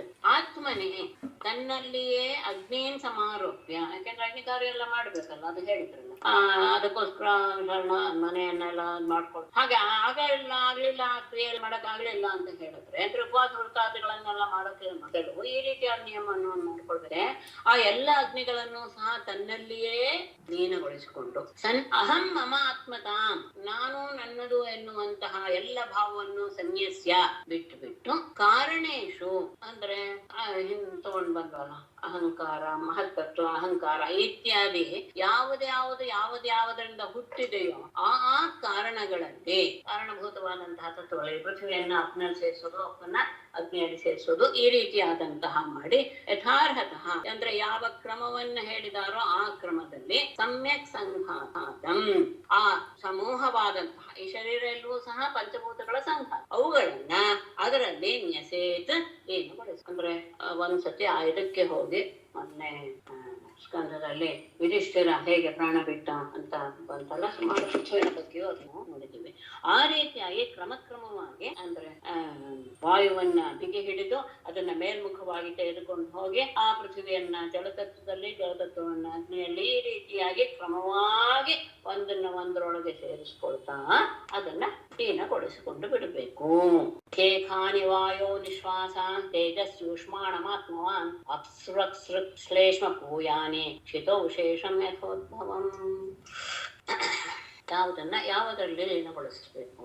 ಆತ್ಮವಾನ್ ಖೇ ಖಾನಿ ಖೇ ವಾಯೋ ನಿಶ್ವಾಸಾನ್ ಉಷ್ಮಾಣಂ ತೇಜಸ್ಸಿ ಶಿತೌ ಅಸೃಕ್ ಶ್ಲೇಷ್ಮ ಪೂಯಾನೆ ಶೇಷಂ ಯಥೋದ್ಭವಂ. ಆತ್ಮವಾನ್ ಜಿತೇಂದ್ರಿಯನಾದವನು ತನ್ನ ಶರೀರದಲ್ಲಿರುವಂತಹ ಖಾನಿ ಅಂದ್ರೆ ಆಕಾಶಗಳನ್ನು ಅಂದ್ರೆ ಎಲ್ಲೆಲ್ಲೆಲ್ಲಿ ಏನು ಆಕಾಶದ ಅಸ್ತಿತ್ವ ಕಿವಿಯಲ್ಲಿ ಕಣ್ಣಿನಲ್ಲಿ ಎಲ್ಲ ಇದೆಯಲ್ಲ ಅವುಗಳನ್ನೆಲ್ಲ ಆಕಾಶದಲ್ಲಿ ಅದನ್ನ ಲೀನಗೊಳಿಸಬೇಕು. ನಿಶ್ವಾಸನ ವಾಯು ಪ್ರಾಣಗಳನ್ನೆಲ್ಲ ಉಸಿರಾಟಗಳನ್ನೆಲ್ಲ ವಾಯುವಿನಲ್ಲಿ ಸೇರಿಸಬೇಕು. ಊಷ್ಮಾಣಂ ಉಷ್ಣತೆಯನ್ನೆಲ್ಲ ತೇಜಸ್ಸಿ ಅಗ್ನಿಯಲ್ಲಿ, ಹಾಗೇನೆ ಕ್ಷಿತೋ ಭೂಮಿಯಲ್ಲಿ ಕ್ಷಮಿಸಿ ಅಪ್ಸು ಅದು ಏನೋ ಹೇಳ್ಬಿಟ್ಟೆ ಅಪ್ಸು ಅಸೃಕ್ ಶ್ಲೇಷ್ಮ ಪೂಯಾನಿ ನೀರಿನಲ್ಲಿ ಅಸೃಕ್ ರಕ್ತ ಆಮೇಲೆ ಕಫ ಮತ್ತು ಕೀವು ಇವುಗಳನ್ನೆಲ್ಲ ಅಂದ್ರೆ ಆ ಜಲಕ್ಕೆ ತತ್ವ ಅದು ಜಲತತ್ವದಲ್ಲಿ. ಹಾಗೆಯೇ ಕ್ಷಿತವು ಶೇಷಂ ಯಥೋದ್ಭವಂ ಆ ಭೂಮಿಯಲ್ಲಿ ಉಳಿದದ್ದೆಲ್ಲವೂ ಸಹ ಅಸ್ಥಿ ಮೊದಲಾದಂತಹ ಭಾಗ ಆ ಇದರಲ್ಲಿ ಹೇಗೆ ಹುಟ್ಟಿದೆಯೋ ಆ ರೀತಿಯಲ್ಲಿ ಅದನ್ನ ಅದರೊಳಗೆ ಲೀನಗೊಳಿಸಬೇಕು. ಅಂದ್ರೆ ಜಿತೇಂದ್ರಿಯನಾದವನಿಗೆ ಮಾತ್ರ ಇದಿಷ್ಟು ಸಾಧ್ಯ. ಆ ಆಕಾಶದ ವಾಚಮಗ್ನೋ ಸವಕ್ತವ್ಯಾಂ ಇಂದ್ರೇ ಶಿಲ್ಪಂ ಕರಾವತಿ ಪದಾ ನಿಗತ್ಯ ವಯಸ್ಸಿ ರತ್ಯೋಭಕ್ತಂ ಪ್ರಜಾಪತವು. ಇಲ್ಲಿ ಯಥೋದ್ಭವನ್ ಅಂತ ಹೇಳಿದ್ದರಿಂದ ಈಗ ಹೇಳುವಂತಹ ಇಂದ್ರಿಯಗಳಿಗೆ ಸಂಬಂಧಪಟ್ಟಂತಹ ವಿಷಯಗಳು ಸಹ ಸ್ವಸ್ವ ಕಾರಣವಾದಂತಹ ಅಂದ್ರೆ ಯಾವ ಅಹಂಕಾರದಿಂದ ಸಾತ್ವಿಕ ಅಹಂಕಾರದಿಂದ ಮನಸ್ಸು, ರಾಜಹಂಕಾರದ ಇಂದ್ರಿಯಗಳು ಇದನ್ನೆಲ್ಲ ನಾವು ಹೇಳಿದೀವಲ್ಲ ಅದೆಲ್ಲವೂ ಸಹ ಸಹಜವಾಗಿಯೇ ಹೋಗುತ್ತೆ. ಅಂದ್ರೆ ಅದರಲ್ಲೇ ಲೀನ ಮಾಡಬೇಕು ಅನ್ನೋದು ಗೊತ್ತಾಗುತ್ತೆ. ಆದ್ರೆ ಇಲ್ಲಿ ವಿಶೇಷವಾಗಿ ಮತ್ತೆ ಯಾಕೆ ಹೇಳಿದ್ದಾರೆ ಅಂದ್ರೆ ಇವ್ರು ಹೇಳ್ತಾರೆ ಆ ಇಂದ್ರಿಯಕ್ಕೆ ಸಂಬಂಧಪಟ್ಟಂತಹ ಅಧಿದೇವತೆ ಅದೂ ಸಹ ಅಲ್ಲಲ್ಲಿಯೇ ಮುಗಿಸ್ಬೇಕು ಅನ್ನೋದನ್ನ ತಗೊಳ್ತಾರೆ. ಅನ್ವಯ ವಕ್ತವ್ಯಾಂ ವಾಚಂ ಅಗ್ನೌ ಕರೌ ಅಪಿ ಶಿಲ್ಪಂ ಅಪಿ ಇಂದ್ರೆ ಪದಾನಿ ಗತ್ಯ ವಯಸ್ಸಿ ಪ್ರತ್ಯೋಪಸ್ಥಂ ಪ್ರಜಾಪತಿ. ಸವಕ್ತವ್ಯಾಂ ಅಂದ್ರೆ ಮಾತನಾಡುವಂತಹ ಆ ಕ್ರಿಯೆ ಇದೆಯಲ್ಲ ಆ ಕ್ರಿಯೆಯನ್ನ ಮತ್ತು ವಾಚಂ ಮಾತನ್ನು ಅಂದ್ರೆ ಮಾತಾಡುವಂತಹ ಇಂದ್ರಿಯ ಮತ್ತು ಮಾತನಾಡುವಂತಹ ಕೆಲಸ ಅಂತ. ಇಂದ್ರಿಯ ಮತ್ತು ಇಂದ್ರಿಯದಿಂದಾಗುವಂತಹ ಕ್ರಿಯೆ ಎರಡೂ ಸಹ ಅಗ್ನೋ ಅದಕ್ಕೆ ಅಧಿದೇವತೆಯಾದಂತಹ ಅಗ್ನಿಯಲ್ಲೇ ಅದನ್ನ ಲೀನ ಮಾಡ್ಬೇಕು. ಕರೌ ಶಿಲ್ಪಂ ಅಪಿ ಕೈಗಳು ಮತ್ತು ಕೈಗಳಿಂದ ಮಾಡುವಂತಹ ಕೆಲಸ, ಶಿಲ್ಪ ಅಂದ್ರೆ ಕೆಲಸ, ಅದರಿಂದ ಮಾಡುವಂತಹ ಎಲ್ಲ ಕೆಲಸಗಳು ಇಂದ್ರೆ ಅದಕ್ಕೆ ಅಧಿದೇವತೆಯಾದಂತಹ ಇಂದ್ರನಲ್ಲೇ ಅದನ್ನ ಲೀನಗೊಳಿಸಬೇಕು.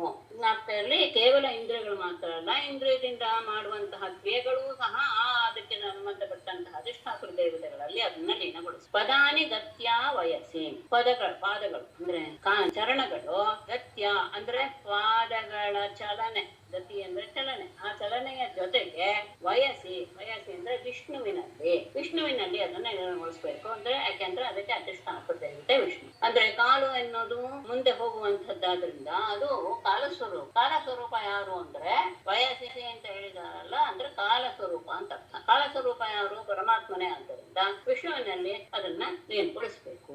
ಆಮೇಲೆ ರತ್ಯೋಪಸ್ಥಂ ಪ್ರಜಾಪತೌ ಪ್ರತಿ ಮತ್ತು ಉಪಸ್ಥವನ್ನ ಪ್ರಜಾಪತಿ ಅದಕ್ಕೆ ಅಧಿದೇವತೆ ಅದರಲ್ಲೇ ಅದನ್ನ ಲೀನ ಮಾಡಬೇಕು. ಮೃತ್ಯೌ ವಾಯುಂ ವಿಸರ್ಜಂಚ ಯಥಾಸ್ಥಾನಂ ವಿನಿರ್ದಿಶೆ ದಿಕ್ಷು ಸ್ತೋತ್ರಂ ಶ್ರೋತ್ರಂ ಸನಾದೇನ ಸ್ಪರ್ಶಮಧ್ಯಾತ್ಮನಿ ತ್ವಚಂ ವಾಯುಂ ಮೃತ್ಯೌ ವಾಯುಂ ವಿಸರ್ಜಂಚ ಯಥಾಸ್ಥಾನಂ ಮೃತ್ಯೌ ವಿನಿರ್ದಿಶೇತ್ ಸನಾದೇನ ಶ್ರೋತ್ರಂ ದಿಕ್ಷು ಸ್ಪರ್ಶಂ ತ್ವಚಂ ಅಧ್ಯಾತ್ಮನಿ. ವಾಯುಂ ವಿಸರ್ಗಂಚ, ವಾಯು ಮತ್ತು ಅಂದ್ರೆ ಬಹಿರ್ದಶೆಯಲ್ಲಿ ಆಗುವಂತಹ ಎರಡು ಇಂದ್ರಿಯಗಳನ್ನ ಮಲೋತ್ಸರ್ಗ ಮತ್ತು ವಾಯು ಎರಡೂ ಸಹ ಯಥಾಸ್ಥಾನ ಅದಕ್ಕೆ ಯೋಗ್ಯವಾದಂತಹ, ಅದಕ್ಕೆ ಯಾವುದು ಆಶ್ರಯವಾಗಿದೆಯೋ ಅಂತಹ ಮೃತ್ಯು ಅದಕ್ಕೆ ಅಧಿದೇವತೆ, ಅಲ್ಲಿಗೆ ಅದನ್ನ ನಿರ್ದಿಶೇತ್ ಏನಗೊಳಿಸಿ. ಸನಾದೇನ ನಾದದ ಜೊತೆಗೆ ಶ್ರೋತ್ರವನ್ನ ಅಂದ್ರೆ ಕರ್ಣೇಂದ್ರಿಯವನ್ನ ದಿಕ್ಕುಗಳಲ್ಲಿ ಅಂದ್ರೆ ಕಿವಿಯ ಕೆಲಸ ಕೇಳುವುದು, ಆ ಕೇಳುವುದರ ಜೊತೆಗೆ ಅದಕ್ಕೇನೆ ಸನಾದೇನ ಅಂತ ತಗೊಂಡಿದ್ದಾರೆ. ನಾದೇನ ಸಹ ಆ ಕರ್ಣೇಂದ್ರಿಯವನ್ನ ದಿಕ್ಕುಗಳಲ್ಲಿಯೂ ಹಾಗೇನೆ ಸ್ಪರ್ಶಂ ತ್ವಚಂ ಅಧ್ಯಾತ್ಮನೆ, ಸ್ಪರ್ಶದ ಅನುಭವವನ್ನು ಉಂಟು ಮಾಡುವಂತಹ ತ್ವಚಂ ಚರ್ಮವನ್ನ ಅಧ್ಯಾತ್ಮನೆ ಅಂದ್ರೆ ವಾಯುವಿನಲ್ಲಿ ಅಂತ ಮಾಡಿದ್ದಾರೆ. ವಾಯುವಿನಲ್ಲಿ ಅದನ್ನ ಲೀನಗೊಳಿಸಬೇಕು. ಹಾಗೇನೆ ರೂಪಾಣಿ ಚಕ್ಷುಷಾ ರಾಜನ್ ಜ್ಯೋತಿಷ್ಯ ಅಭಿನಿವೇಶಯೇತ್ ಅಪ್ಸು ಪ್ರಚೇತ ಸಾಂಧ್ಯೇಯೈರ್ಹಿ ಘ್ರಾಣಂ ಕ್ಷಿತೌ ನ್ಯಸೇತ್. ರಾಜನ್ ರೂಪಾಣಿ ಚಕ್ಷುಷಾ ಜ್ಯೋತಿಷಿ ಅಭಿನಿವೇಶಯೇತ್ ಪ್ರಚೇತಸಾ ಜಿಹ್ವಾಂ ಅಪ್ಸು ಘ್ರಾಣಂ ಘ್ರೇಯೈಹಿ ಕ್ಷಿತೌ. ರಾಜನೆ ರೂಪಾಣಿ ರೂಪಗಳನ್ನ ಚಕ್ಷುರೇಂದ್ರಿಯದ ಜೊತೆಗೆ ಜ್ಯೋತಿಯಲ್ಲಿ ಅಂದ್ರೆ ತೇಜಸ್ಸಿನಲ್ಲಿ ಅದನ್ನ ಲೀನಗೊಳಿಸಬೇಕು. ಹಾಗೇನೆ ಪ್ರಚೇತಸ ವರುಣನೊಡನೆ ಜಿಹ್ವಾಂ ನಾಲಿಗೆಯನ್ನು, ಯಾಕೆಂದ್ರೆ ಜಲಕ್ಕೆ ಅಧಿದೇವತೆ ವರುಣ, ಆ ನಾಲಿಗೆಯನ್ನ ಅಪ್ಸು ನೀರಿನ ತತ್ವದಲ್ಲಿ ಅದನ್ನ ಲೀನಗೊಳಿಸಬೇಕು. ಹಾಗೇನೆ ಘ್ರಾಣಂ ಮೂಗನ್ನ ಘ್ರೇಯೈಹಿ ಅದರಿಂದ ಆಗುವಂತಹ ಕ್ರಿಯೆ ಏನು, ಆಘ್ರಾಣಿಸುವಂತಹ ಆಘ್ರಾಣಿಸುವ ಕಾರ್ಯದ ಜೊತೆಗೆ ಕ್ಷಿತೌ ನ್ಯಸೇತ್ ಪೃಥ್ವಿಯಲ್ಲಿ ಅದನ್ನ ಲೀನಗೊಳಿಸಬೇಕು. ಇದಿಷ್ಟು ಸಹ ಇಂದ್ರಿಯಗಳ ಕಾರ್ಯ ಅಂತ ಇಟ್ಕೊಳ್ಳಿ. ಕೇವಲ ಇಂದ್ರಿಯಗಳನ್ನು ಮಾತ್ರ ಅಲ್ಲ, ಇಂದ್ರಿಯಗಳ ಕಾರ್ಯ ಏನಿದೆಯೋ ಅದನ್ನ ಅದಕ್ಕೆ ಸಂಬಂಧಪಟ್ಟಂತ ಅಧಿದೇವತೆಯಲ್ಲಿ ಎಲ್ಲವನ್ನೂ ಸಹ ಲೀನಗೊಳಿಸಬೇಕು. ಹಾಗೇನೆ ಕೊನೆಗೆ ಇದೆಲ್ಲ ಇಂದ್ರಿಯಗಳಾದ್ಮೇಲೆ ಮನೋರಥೇಶ್ಚೇಂದ್ರೆ ಬುದ್ಧಿಂ ಬೋಧ್ಯೆ ತವೌ ಪರೆ ಕರ್ಮಾಣ್ಯಧ್ಯಾತ್ಮನಾ ರುದ್ರೆ ಯದಹಂ ಮಮತಾ ಕ್ರಿಯಾ ಸತ್ವೇನ ಚಿತ್ತಂ ಕ್ಷೇತ್ರಜ್ಞೆ ಗುಣೈರ್ವೈಕಾರಿಕಂ ಪರೆ. ಮನೋರಥೈಃ ಚಂದ್ರೆ ಬುದ್ಧಿಂ ಬೋಧ್ಯೈಃ ಪರೆ ಕವೌ ಕರ್ಮಾಣಿ ಅಧ್ಯಾತ್ಮನಾ ರುದ್ರೆ ಯದಹಂ ಮಮತಾ ಸತ್ವೇನ ಚಿತ್ತಂ ಕ್ಷೇತ್ರಜ್ಞೆ ಗುಣೈಃ ವೈಕಾರಿಕಂ ಪರೆ ವೈಕಾರಿಕಂ ಪರೆ. ಮನಸ್ಸನ್ನ ಮನೋರಥೈಗೆ ಮನಸ್ಸಿನಲ್ಲಿ ಉಂಟಾಗುವ ಬಯಕೆಗಳೊಂದಿಗೆ ಚಂದ್ರನಲ್ಲಿ ಲೀನಗೊಳಿಸಬೇಕು. ಯಾಕೆಂದ್ರೆ ಮನಸ್ಸಿಗೆ ಅಧಿದೇವತೆ ಚಂದ್ರ. ಹಾಗಾಗಿ ನಮ್ಮಲ್ಲಿ ಉಂಟಾಗುವಂತಹ ಯಾವ ಇಚ್ಛೆಗಳಿದೆಯೋ ಇಚ್ಛೆಗಳು ಅಥವಾ ಚಿಂತಿಸುವಂತಹ ವಿಷಯಗಳು ಅವುಗಳ ಜೊತೆಗೆ ಮನಸ್ಸನ್ನ ಚಂದ್ರನಲ್ಲಿ ಲೀನಬೇಕು. ಬುದ್ಧಿಯನ್ನು ಬೋಧ್ಯ ಇದೆ ಅಂದ್ರೆ ತಿಳಿದುಕೊಳ್ಳುವಂತಹ ಕ್ರಿಯೆ ಏನಿದೆಯೋ ಅವುಗಳ ಜೊತೆಗೆ ಪರೇ ಕವೌ. ಕವಿ ಅಂತ ಹೇಳಿದ್ರೆ ಇಲ್ಲಿ ಬ್ರಹ್ಮ ಅಂತ ಅರ್ಥ. ಆ ಬ್ರಹ್ಮನಲ್ಲಿ ಅಂದ್ರೆ ಪರಬ್ರಹ್ಮನಲ್ಲಿ ಪರಬ್ರಹ್ಮ ಅಂದ್ರೆ ಚತುರ್ಮುಖ ಬ್ರಹ್ಮ ಅಂತ ಅರ್ಥ ಇಲ್ಲಿ. ಆ ಬ್ರಹ್ಮನಲ್ಲಿ ನೆಲೆಸ್ಕೊಳ್ಬೇಕು. ಆಮೇಲೆ ಕರ್ಮಾಣಿ ಎಲ್ಲ ಕರ್ಮ ಅಂದ್ರೆ ಏನು ಅಂದ್ರೆ ನಾನು ಮಾಡ್ತೀನಿ, ನನ್ನ ಸಂಬಂಧಪಟ್ಟ ಕೆಲಸ ಇತ್ಯಾದಿ ಆ ಕರ್ಮಗಳನ್ನೆಲ್ಲವನ್ನು ಅಧ್ಯಾತ್ಮನ ಅಂದ್ರೆ ಅಹಂಕಾರ ಜೊತೆಗೆ ನಾನು ನನ್ನದು ಎನ್ನುವಂತಹ ಭಾವ ಬರುವುದು ಅಹಂಕಾರದ ಮೂಲ. ಆ ಅಹಂಕಾರದೊಂದಿಗೆ ರುದ್ರನಲ್ಲಿ ಅದನ್ನ ಲೀನಗೊಳಿಸಬೇಕು. ಯಾಕೆ ಅಂದ್ರೆ ಯದಹಂ ಮಮತಾ ಕ್ರಿಯಾ. ಆ ಅಹಂಕಾರಕ್ಕೆ ಅಧಿದೇವತೆ ರುದ್ರ. ಆ ಅಹಂಕಾರದಿಂದಲೇ ಯಾವ ಅಹಂಕಾರದಿಂದ ಅಹಂ ಮಮತಾ ಕ್ರಿಯಾ ನಾನು ನನ್ನದು ಎನ್ನುವಂತಹ ಕ್ರಿಯೆಗಳು ಉಂಟಾಗುತ್ತೋ ಅಂತಹ ರುದ್ರನಲ್ಲಿ ಅದನ್ನ ಲೀನಗೊಳಿಸ. ಆಮೇಲೆ ಸತ್ವೇನ ಚಿತ್ತಂ ಕ್ಷೇತ್ರಜ್ಞೆ. ತತ್ವ ಅಂದ್ರೆ ಚೈತನ್ಯದ ಜೊತೆಗೆ ಮನಸ್ಸನ್ನ ಚಿತ್ತ ಅಂದ್ರೆ ನಾಲ್ಕು ಹೇಳಿದನಲ್ಲ, ಮನಸ್ಸು ಬುದ್ಧಿ ಅಹಂಕಾರ ಚಿತ್ತ ಅಂತ. ಆ ರೀತಿ ಆ ಜನವನ್ನ ಕ್ಷೇತ್ರಜ್ಞೆ ಅಂದ್ರೆ ಜೀವನಲ್ಲಿ ಅದನ್ನ ಲೀನಗೊಳಿಸಬೇಕು. ಹಾಗೇನೆ ಗುಣಗಳಿಂದ ಅಂದ್ರೆ ಸತ್ವರಜಸ್ತಮ ಗುಣಗಳು, ಈ ಗುಣಗಳಿಂದ ಅವುಗಳಿಗೆ ಸಂಬಂಧಪಟ್ಟಂತಹ ದೇವತೆಗಳೊಡನೆ ಅಂತ ಅರ್ಥ. ಅದನ್ನ ವೈಕಾರಿಕಂ ಪರೆ. ವೈಕಾರಿಕ ಅಂದ್ರೆ ಆ ಗುಣ ಗುಣಗಳಿಂದ ಉಂಟಾಗುವಂತಹ ಈಗೇನೇನು ಕ್ರಿಯೆಗಳಿದೆಯೋ, ಸಾತ್ವಿಕ ಗುಣದಿಂದ ಏನು ಬರುತ್ತೆ, ರಾಜಗುಣದಿಂದ ಏನು ಬರುತ್ತೋ ಆ ಕ್ರಿಯೆಗಳೆಲ್ಲ ಪರೆ ಅಂದ್ರೆ ನಿರ್ವಿಕಾರ ಬ್ರಹ್ಮನಲ್ಲೇ ಅದನ್ನ ನೆಲೆಗೊಳಿಸ. ಅಪ್ಸುಕ್ಷಿತಿಂ ಅಪೋ ಜ್ಯೋತಿಷ್ಯದೋ ವಾಯೋ ನಭಸ್ಯಮಂ ಕೂಟಸ್ಥೇ ತಚ್ಚ ಮಹದೇ ತದವ್ಯಕ್ತೇಕ್ಷರೇ ಚ ತತ್. ಕ್ಷಿತಿಂ ಅಪ್ಸು, ಈಗ ಇದಾಯ್ತು ನಮ್ಮ ದೇಹದಲ್ಲಿರುವಂತಹ ಎಲ್ಲ ವಿಷಯಗಳು ಆದ್ವು.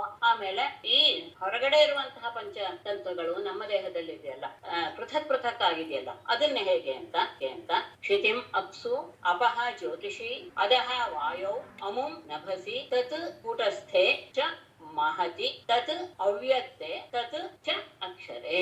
ಈಗ ಯಾವುದ್ಯಾವುದರಿಂದ ವಿಕಾರವಾಗಿ ಎಲ್ಲ ಬಂದಿದೆಯೋ, ಒಂದರಿಂದ ಒಂದು ಹುಟ್ಕೊಂಡಿದೆಯಲ್ಲ, ಪರಮಾತ್ಮ ನಿರ್ವಿಕಾರ, ಆತ್ಮನಿಂದ ಆಕಾಶ ಸಂಭೂತ ಅಂತ ಹೇಳಿದ್ರೆ ಉಳಿದದ್ದೆಲ್ಲವೂ ಸಹ ವಿಕಾರ.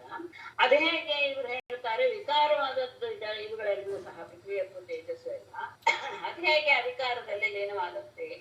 ಅದು ಮೂಲ ಇರೋದಕ್ಕೆ ಚೈತನ್ಯ ಇದ್ದೇ ಇರಬೇಕು, ಆಮೇಲೆ ಇರೋದಕ್ಕೆಲ್ಲ ಚೈತನ್ಯ ಇರುವುದಿಲ್ಲ. ಚೈತನ್ಯ ವಸ್ತುವಿನಲ್ಲೇ ಕೊನೆಗೆ ಸಹ ಲೀನವಾಗಿದೆ. ಹಾಗಾಗಿ ಕ್ಷಿತಿಂ ಅಪ್ಸು, ಪೃಥ್ವಿಯನ್ನ ಜಲದಲ್ಲಿ ಲೀನಗೊಳಿಸಬೇಕು. ಅಪಹ ಜ್ಯೋತಿಷಿ, ಅದೇ ಯಾವ ರೀತಿಯಲ್ಲಿ ಸೃಷ್ಟಿ ಆಗುತ್ತೋ ಅದೇ ವಿರುದ್ಧ ರೀತಿಯಲ್ಲಿ ಅದನ್ನು ಒಂದರೊಳಗೆ ಸೇರಿಸ್ಕೊಂಡು ಬರಬೇಕು. ಇದಕ್ಕೆ ಉದಾಹರಣೆಯಾಗಿ ದೃಷ್ಟಾಂತವಾಗಿ ತಗೊಳ್ಬಹುದು. ಒಂದರೊಳಗೊಂದು ಹಾಕುವಂತಹ ಪಾತ್ರೆಗಳು ಭಾಗಗಳಿದ್ರೆ ಅದನ್ನೆಲ್ಲ ತೆಗೆದು ಚಾಲಾಗಿ ಇಡ್ತೀವಿ. ಆಮೇಲೆ ಒಂದರೊಳಗೊಂದು ಹಾಕೊಂಡು ಬರುವಾಗ ಹೇಗೆ ಸಣ್ಣದರಿಂದ ಹೋಗ್ತೀವೋ ದೊಡ್ಡದವರೆಗೂ, ಹಾಗೆ ಅಪಹ ಜ್ಯೋತಿಷಿ, ನೀರನ್ನ ಜಲವನ್ನ ಅಗ್ನಿಯಲ್ಲಿ, ಆಮೇಲೆ ಅದಹ ಆ ಅಗ್ನಿಯನ್ನು ಅಂತ ಅರ್ಥ. ಇದು ಅದಶ್ರಬ್ದ ತರುಣ. ಆ ಇದನ್ನ ತೇಜಸ್ಸನ್ನ ವಾಯುವಿನ ಅಮಂ ಆ ವಾಯುವನ್ನ ನಭಸಿ ಆಕಾಶ ತತ್ವದಲ್ಲಿ, ಆಮೇಲೆ ತಚ್ಚ ಆ ಆಕಾಶವನ್ನ ಕೂಟಸ್ಥೆ ಅಂದ್ರೆ ಅಹಂ ಎನ್ನುವ ತತ್ವದಲ್ಲಿ, ಅಹಂ ತತ್ವದಲ್ಲಿ, ಅಹಂಕಾರ ತತ್ವ ಇದೆಯಲ್ಲ ಅಹಂ ತತ್ವದಲ್ಲಿ ಅಲ್ಲಿ ಸೇರಿಸ್ಬೇಕು. ಆಮೇಲೆ ತಚ್ಚ ಆ ಅಹಂಕಾರವನ್ನ ಮಹತ್ತತ್ವದಲ್ಲಿ ಬಳಸಬೇಕು. ತತ್ ಆ ಮಹತ್ತತ್ವವನ್ನ ಅವ್ಯಕ್ತೆ ಅಕ್ಷರೇ, ಅವ್ಯಕ್ತವಾದಂತಹ ಅಕ್ಷರ ಅಂದ್ರೆ ಅವಿನಾಶಿಯಾದಂತಹ ಪರಮಾತ್ಮನಿಗೆ ಅದನ್ನ ಲೀನಗೊಳಿಸಬೇಕು. ಮೊದಲು ಪರಮಾತ್ಮನಿಂದ ಮಹತ್ತತ್ವದಿಂದ ಅಹಂಕಾರ, ಅಹಂಕಾರದಿಂದ ಆಕಾಶ, ವಾಯು, ಅಗ್ನಿ, ಜಲ, ಪೃಥ್ವಿ ಬಂತಲ್ಲ, ಅದೇ ಕ್ರಮದಲ್ಲಿ ಮೇಲೆ ಹೋಗಿ ಅಲ್ಲಿ ಒಂದರೊಂದು ಲಯಗೊಳಿಸಬೇಕು. ಇತಿ ಅಕ್ಷರದಯಾತ್ಮಾನಂ ಚಿನ್ಮಾತ್ರಂ ಅವಶೇಷಿತಂ ಜ್ಞಾತ್ವಾ ಅದ್ವಯೋಥ ವಿರಮೇತ್ ದಗ್ಧಯೋ ನಿರ್ವಾಣಲಃ. ಇತಿ ಅವಶೇಷಿತಂ ಚಿನ್ಮಾತ್ರಂ ಆತ್ಮಾನಂ ಅಕ್ಷರತಯಾ ಜ್ಞಾತ್ವಾ ಅಥ ಅದ್ವಯಃ ವಿರಮೇತ್ ದಗ್ಧಯೋನಿಃ ಅನಲಃ ಇವ. ಇತಿ ಅಂದ್ರೆ ಎಲ್ಲದಕ್ಕೂ ಯಾವ್ದು ಉಪಾಧಿ ಆಗಿದೆಯೋ ಉಪಾಧಿಯಲ್ಲಿ ಎಲ್ಲವನ್ನೂ ಲಯಗೊಳಿಸಿದ ಮೇಲೆ ಅವಶೇಷಿತಂ ಯಾವುದು ಉಳಿದುಕೊಂಡಿದೆಯೋ, ಯಾವುದದು ಚಿನ್ಮಾತ್ರಂ ಚೈತನ್ಯ ರೂಪವಾದಂತಹ ಆತ್ಮಾನಂ ಅಂದ್ರೆ ಈ ಜೀವಾತ್ಮನನ್ನ, ಕ್ಷೇತ್ರಜ್ಞನನ್ನ, ಆಜ್ಞಾತ್ವ ತಿಳಿದು, ಅಂದ್ರೆ ಇದನ್ನೆಲ್ಲ ಲೀನ ಮಾಡ್ತಾ ಇದೆ ಒಂದು ಚೈತನ್ಯ ಅಂತ ಹೇಳಿದ್ರೆ ಅದು ಯಾವ್ದು ಇರ್ಬೇಕು, ಅದೇ ಕೊನೆಯಲ್ಲಿ ಉಳಿದಿದ್ದಿರ್ಬೇಕು. ಅಂತಹ ತನ್ನ ತಾನು ಅಂತ ಅನ್ಕೊಳ್ತಾ ಇರುವಂತಹ ಕ್ಷೇತ್ರಜ್ಞನನ್ನ ಇದಾನೆ ಅಂತ ತಿಳಿದುಕೊಂಡು ಅಥ ಆದ ಮೇಲೆ ಅದ್ವಯ, ಈಗ ಏನು ಉಳಿದುಕೊಂಡಿದೇನೋ ಅದು ಮತ್ತೆ ಇನ್ನೊಂದು ಎರಡೂ ಸಹ ಬೇರೆ ಅಲ್ಲ, ಅದೆರಡೂ ಒಂದೇ, ಉಳಿದಿದ್ದು ಒಂದೇ ಎನ್ನುವಂತಹ ಭಾವವನ್ನು ಪಡೆದುಕೊಂಡು ವಿರಮೇತ್ ಅವನು ಶಾಂತವಾಗಿ ಬಿಡಬೇಕು, ಅದ್ವಿತೀಯ ಭಾವದಲ್ಲಿ ಅವನು ನೆಲೆಗೊಳ್ಳಬೇಕು. ಹೇಗೆ ಅಂತ ತಗೊಳ್ತಾರೆ, ದಗ್ಧಯೋನಿ ಅನಲಃ ಇವ. ಅಗ್ನಿ ಸ್ವತಂತ್ರವಾಗಿ ಹಾಗೆ ಉರಿಯೋದಕ್ಕೆ ಸಾಧ್ಯವಿಲ್ಲ. ಅಂದ್ರೆ ಅದಕ್ಕೆ ಒಂದು ವಸ್ತು ಇರಬೇಕು, ಕಾಷ್ಠ ಇರಬೇಕು, ಯಾವುದೋ ಒಂದು ಇರಬೇಕು. ಇಲ್ಲಿದ್ರೆ ಅಗ್ನಿಯನ್ನ ನಾವು ನೋಡಕ್ಕಾಗೋದಿಲ್ಲ. ಹೇಗೆ ಆ ಅಗ್ನಿಗೆ ಆಧಾರವಾದಂತಹ ಕಾಷ್ಠ ಇತ್ಯಾದಿಗಳೆಲ್ಲವೂ ಸಹ ಪೂರ್ತಿ ಸುಟ್ಟು ಹೋದ ಮೇಲೆ ಅಗ್ನಿ ಹೇಗೆ ಪೂರ್ಣವಾಗಿ ಶಾಂತವಾಗುತ್ತೋ, ಅದನ್ನೇ ಪಥಿತೋ ವನ್ಯೇ ಸ್ವಯಮೇವೋಪಶಾಮ್ಯತೆ ಅಂತ ಒಂದು ಗಾದೆಯೂ ಇದೆ. ಹಾಗೆ ಏನೂ ಇಲ್ಲದೆ ಇರುವಾಗ, ಉರಿಯೋದಕ್ಕೆ ಏನು ವಸ್ತುವೇ ಇಲ್ಲದೆ ಇರುವಾಗ ಹೇಗೆ ಅಗ್ನಿ ಶಾಂತವಾಗಿ ಬಿಡುತ್ತೋ, ಹಾಗೆ ಇನ್ಯಾವುದೂ ಇಲ್ಲ ಅಂತಾಗ ಇರುವುದು ಒಂದೇ ಭಾವ ಎನ್ನುವಂತಹ ರೀತಿಯಲ್ಲೇ ನನ್ನ ಸ್ವರೂಪದಲ್ಲಿ, ಆನಂದ ಸ್ವರೂಪದಲ್ಲಿ, ಸತ್ಯಾನಂದ ಸ್ವರೂಪದಲ್ಲಿ ಆತ ನೆಲೆಗೊಂಡು ಮೋಕ್ಷವನ್ನ ಪಡಿಬೇಕು, ಮುಕ್ತನಾಗಬೇಕು. ಅದು ಅಂದ್ರೆ ಈ ರೀತಿಯಾಗಿ ತನ್ನ ಕೊನೆಯ ಜೀವನವನ್ನ ಅಂದ್ರೆ ಪೂರ್ತಿಯಾಗಿ ಮಾಡಕ್ಕಾಗಲ್ಲ ಅಂತ ಹೇಳಿದ್ರೆ ಈ ರೀತಿಯಾಗಿ ತನ್ನನ್ನ ತಾನು ಸ್ವಸ್ವರೂಪದಲ್ಲಿ ನೆಲೆಗೊಳ್ಳುವಂತೆ ಎಲ್ಲ ರೀತಿಯ ಪ್ರಕ್ರಿಯೆಗಳನ್ನು ಮುಗಿಸಬೇಕು. ಶ್ರೀಮದ್ ಭಾಗವತೆ ಮಹಾಪುರಾಣೆ ಸಪ್ತಮ ಸ್ಕಂದೆ ದ್ವಾದಶೋಧ್ಯಾಯ. ಓಂ ನಮೋ ಭಗವತೆ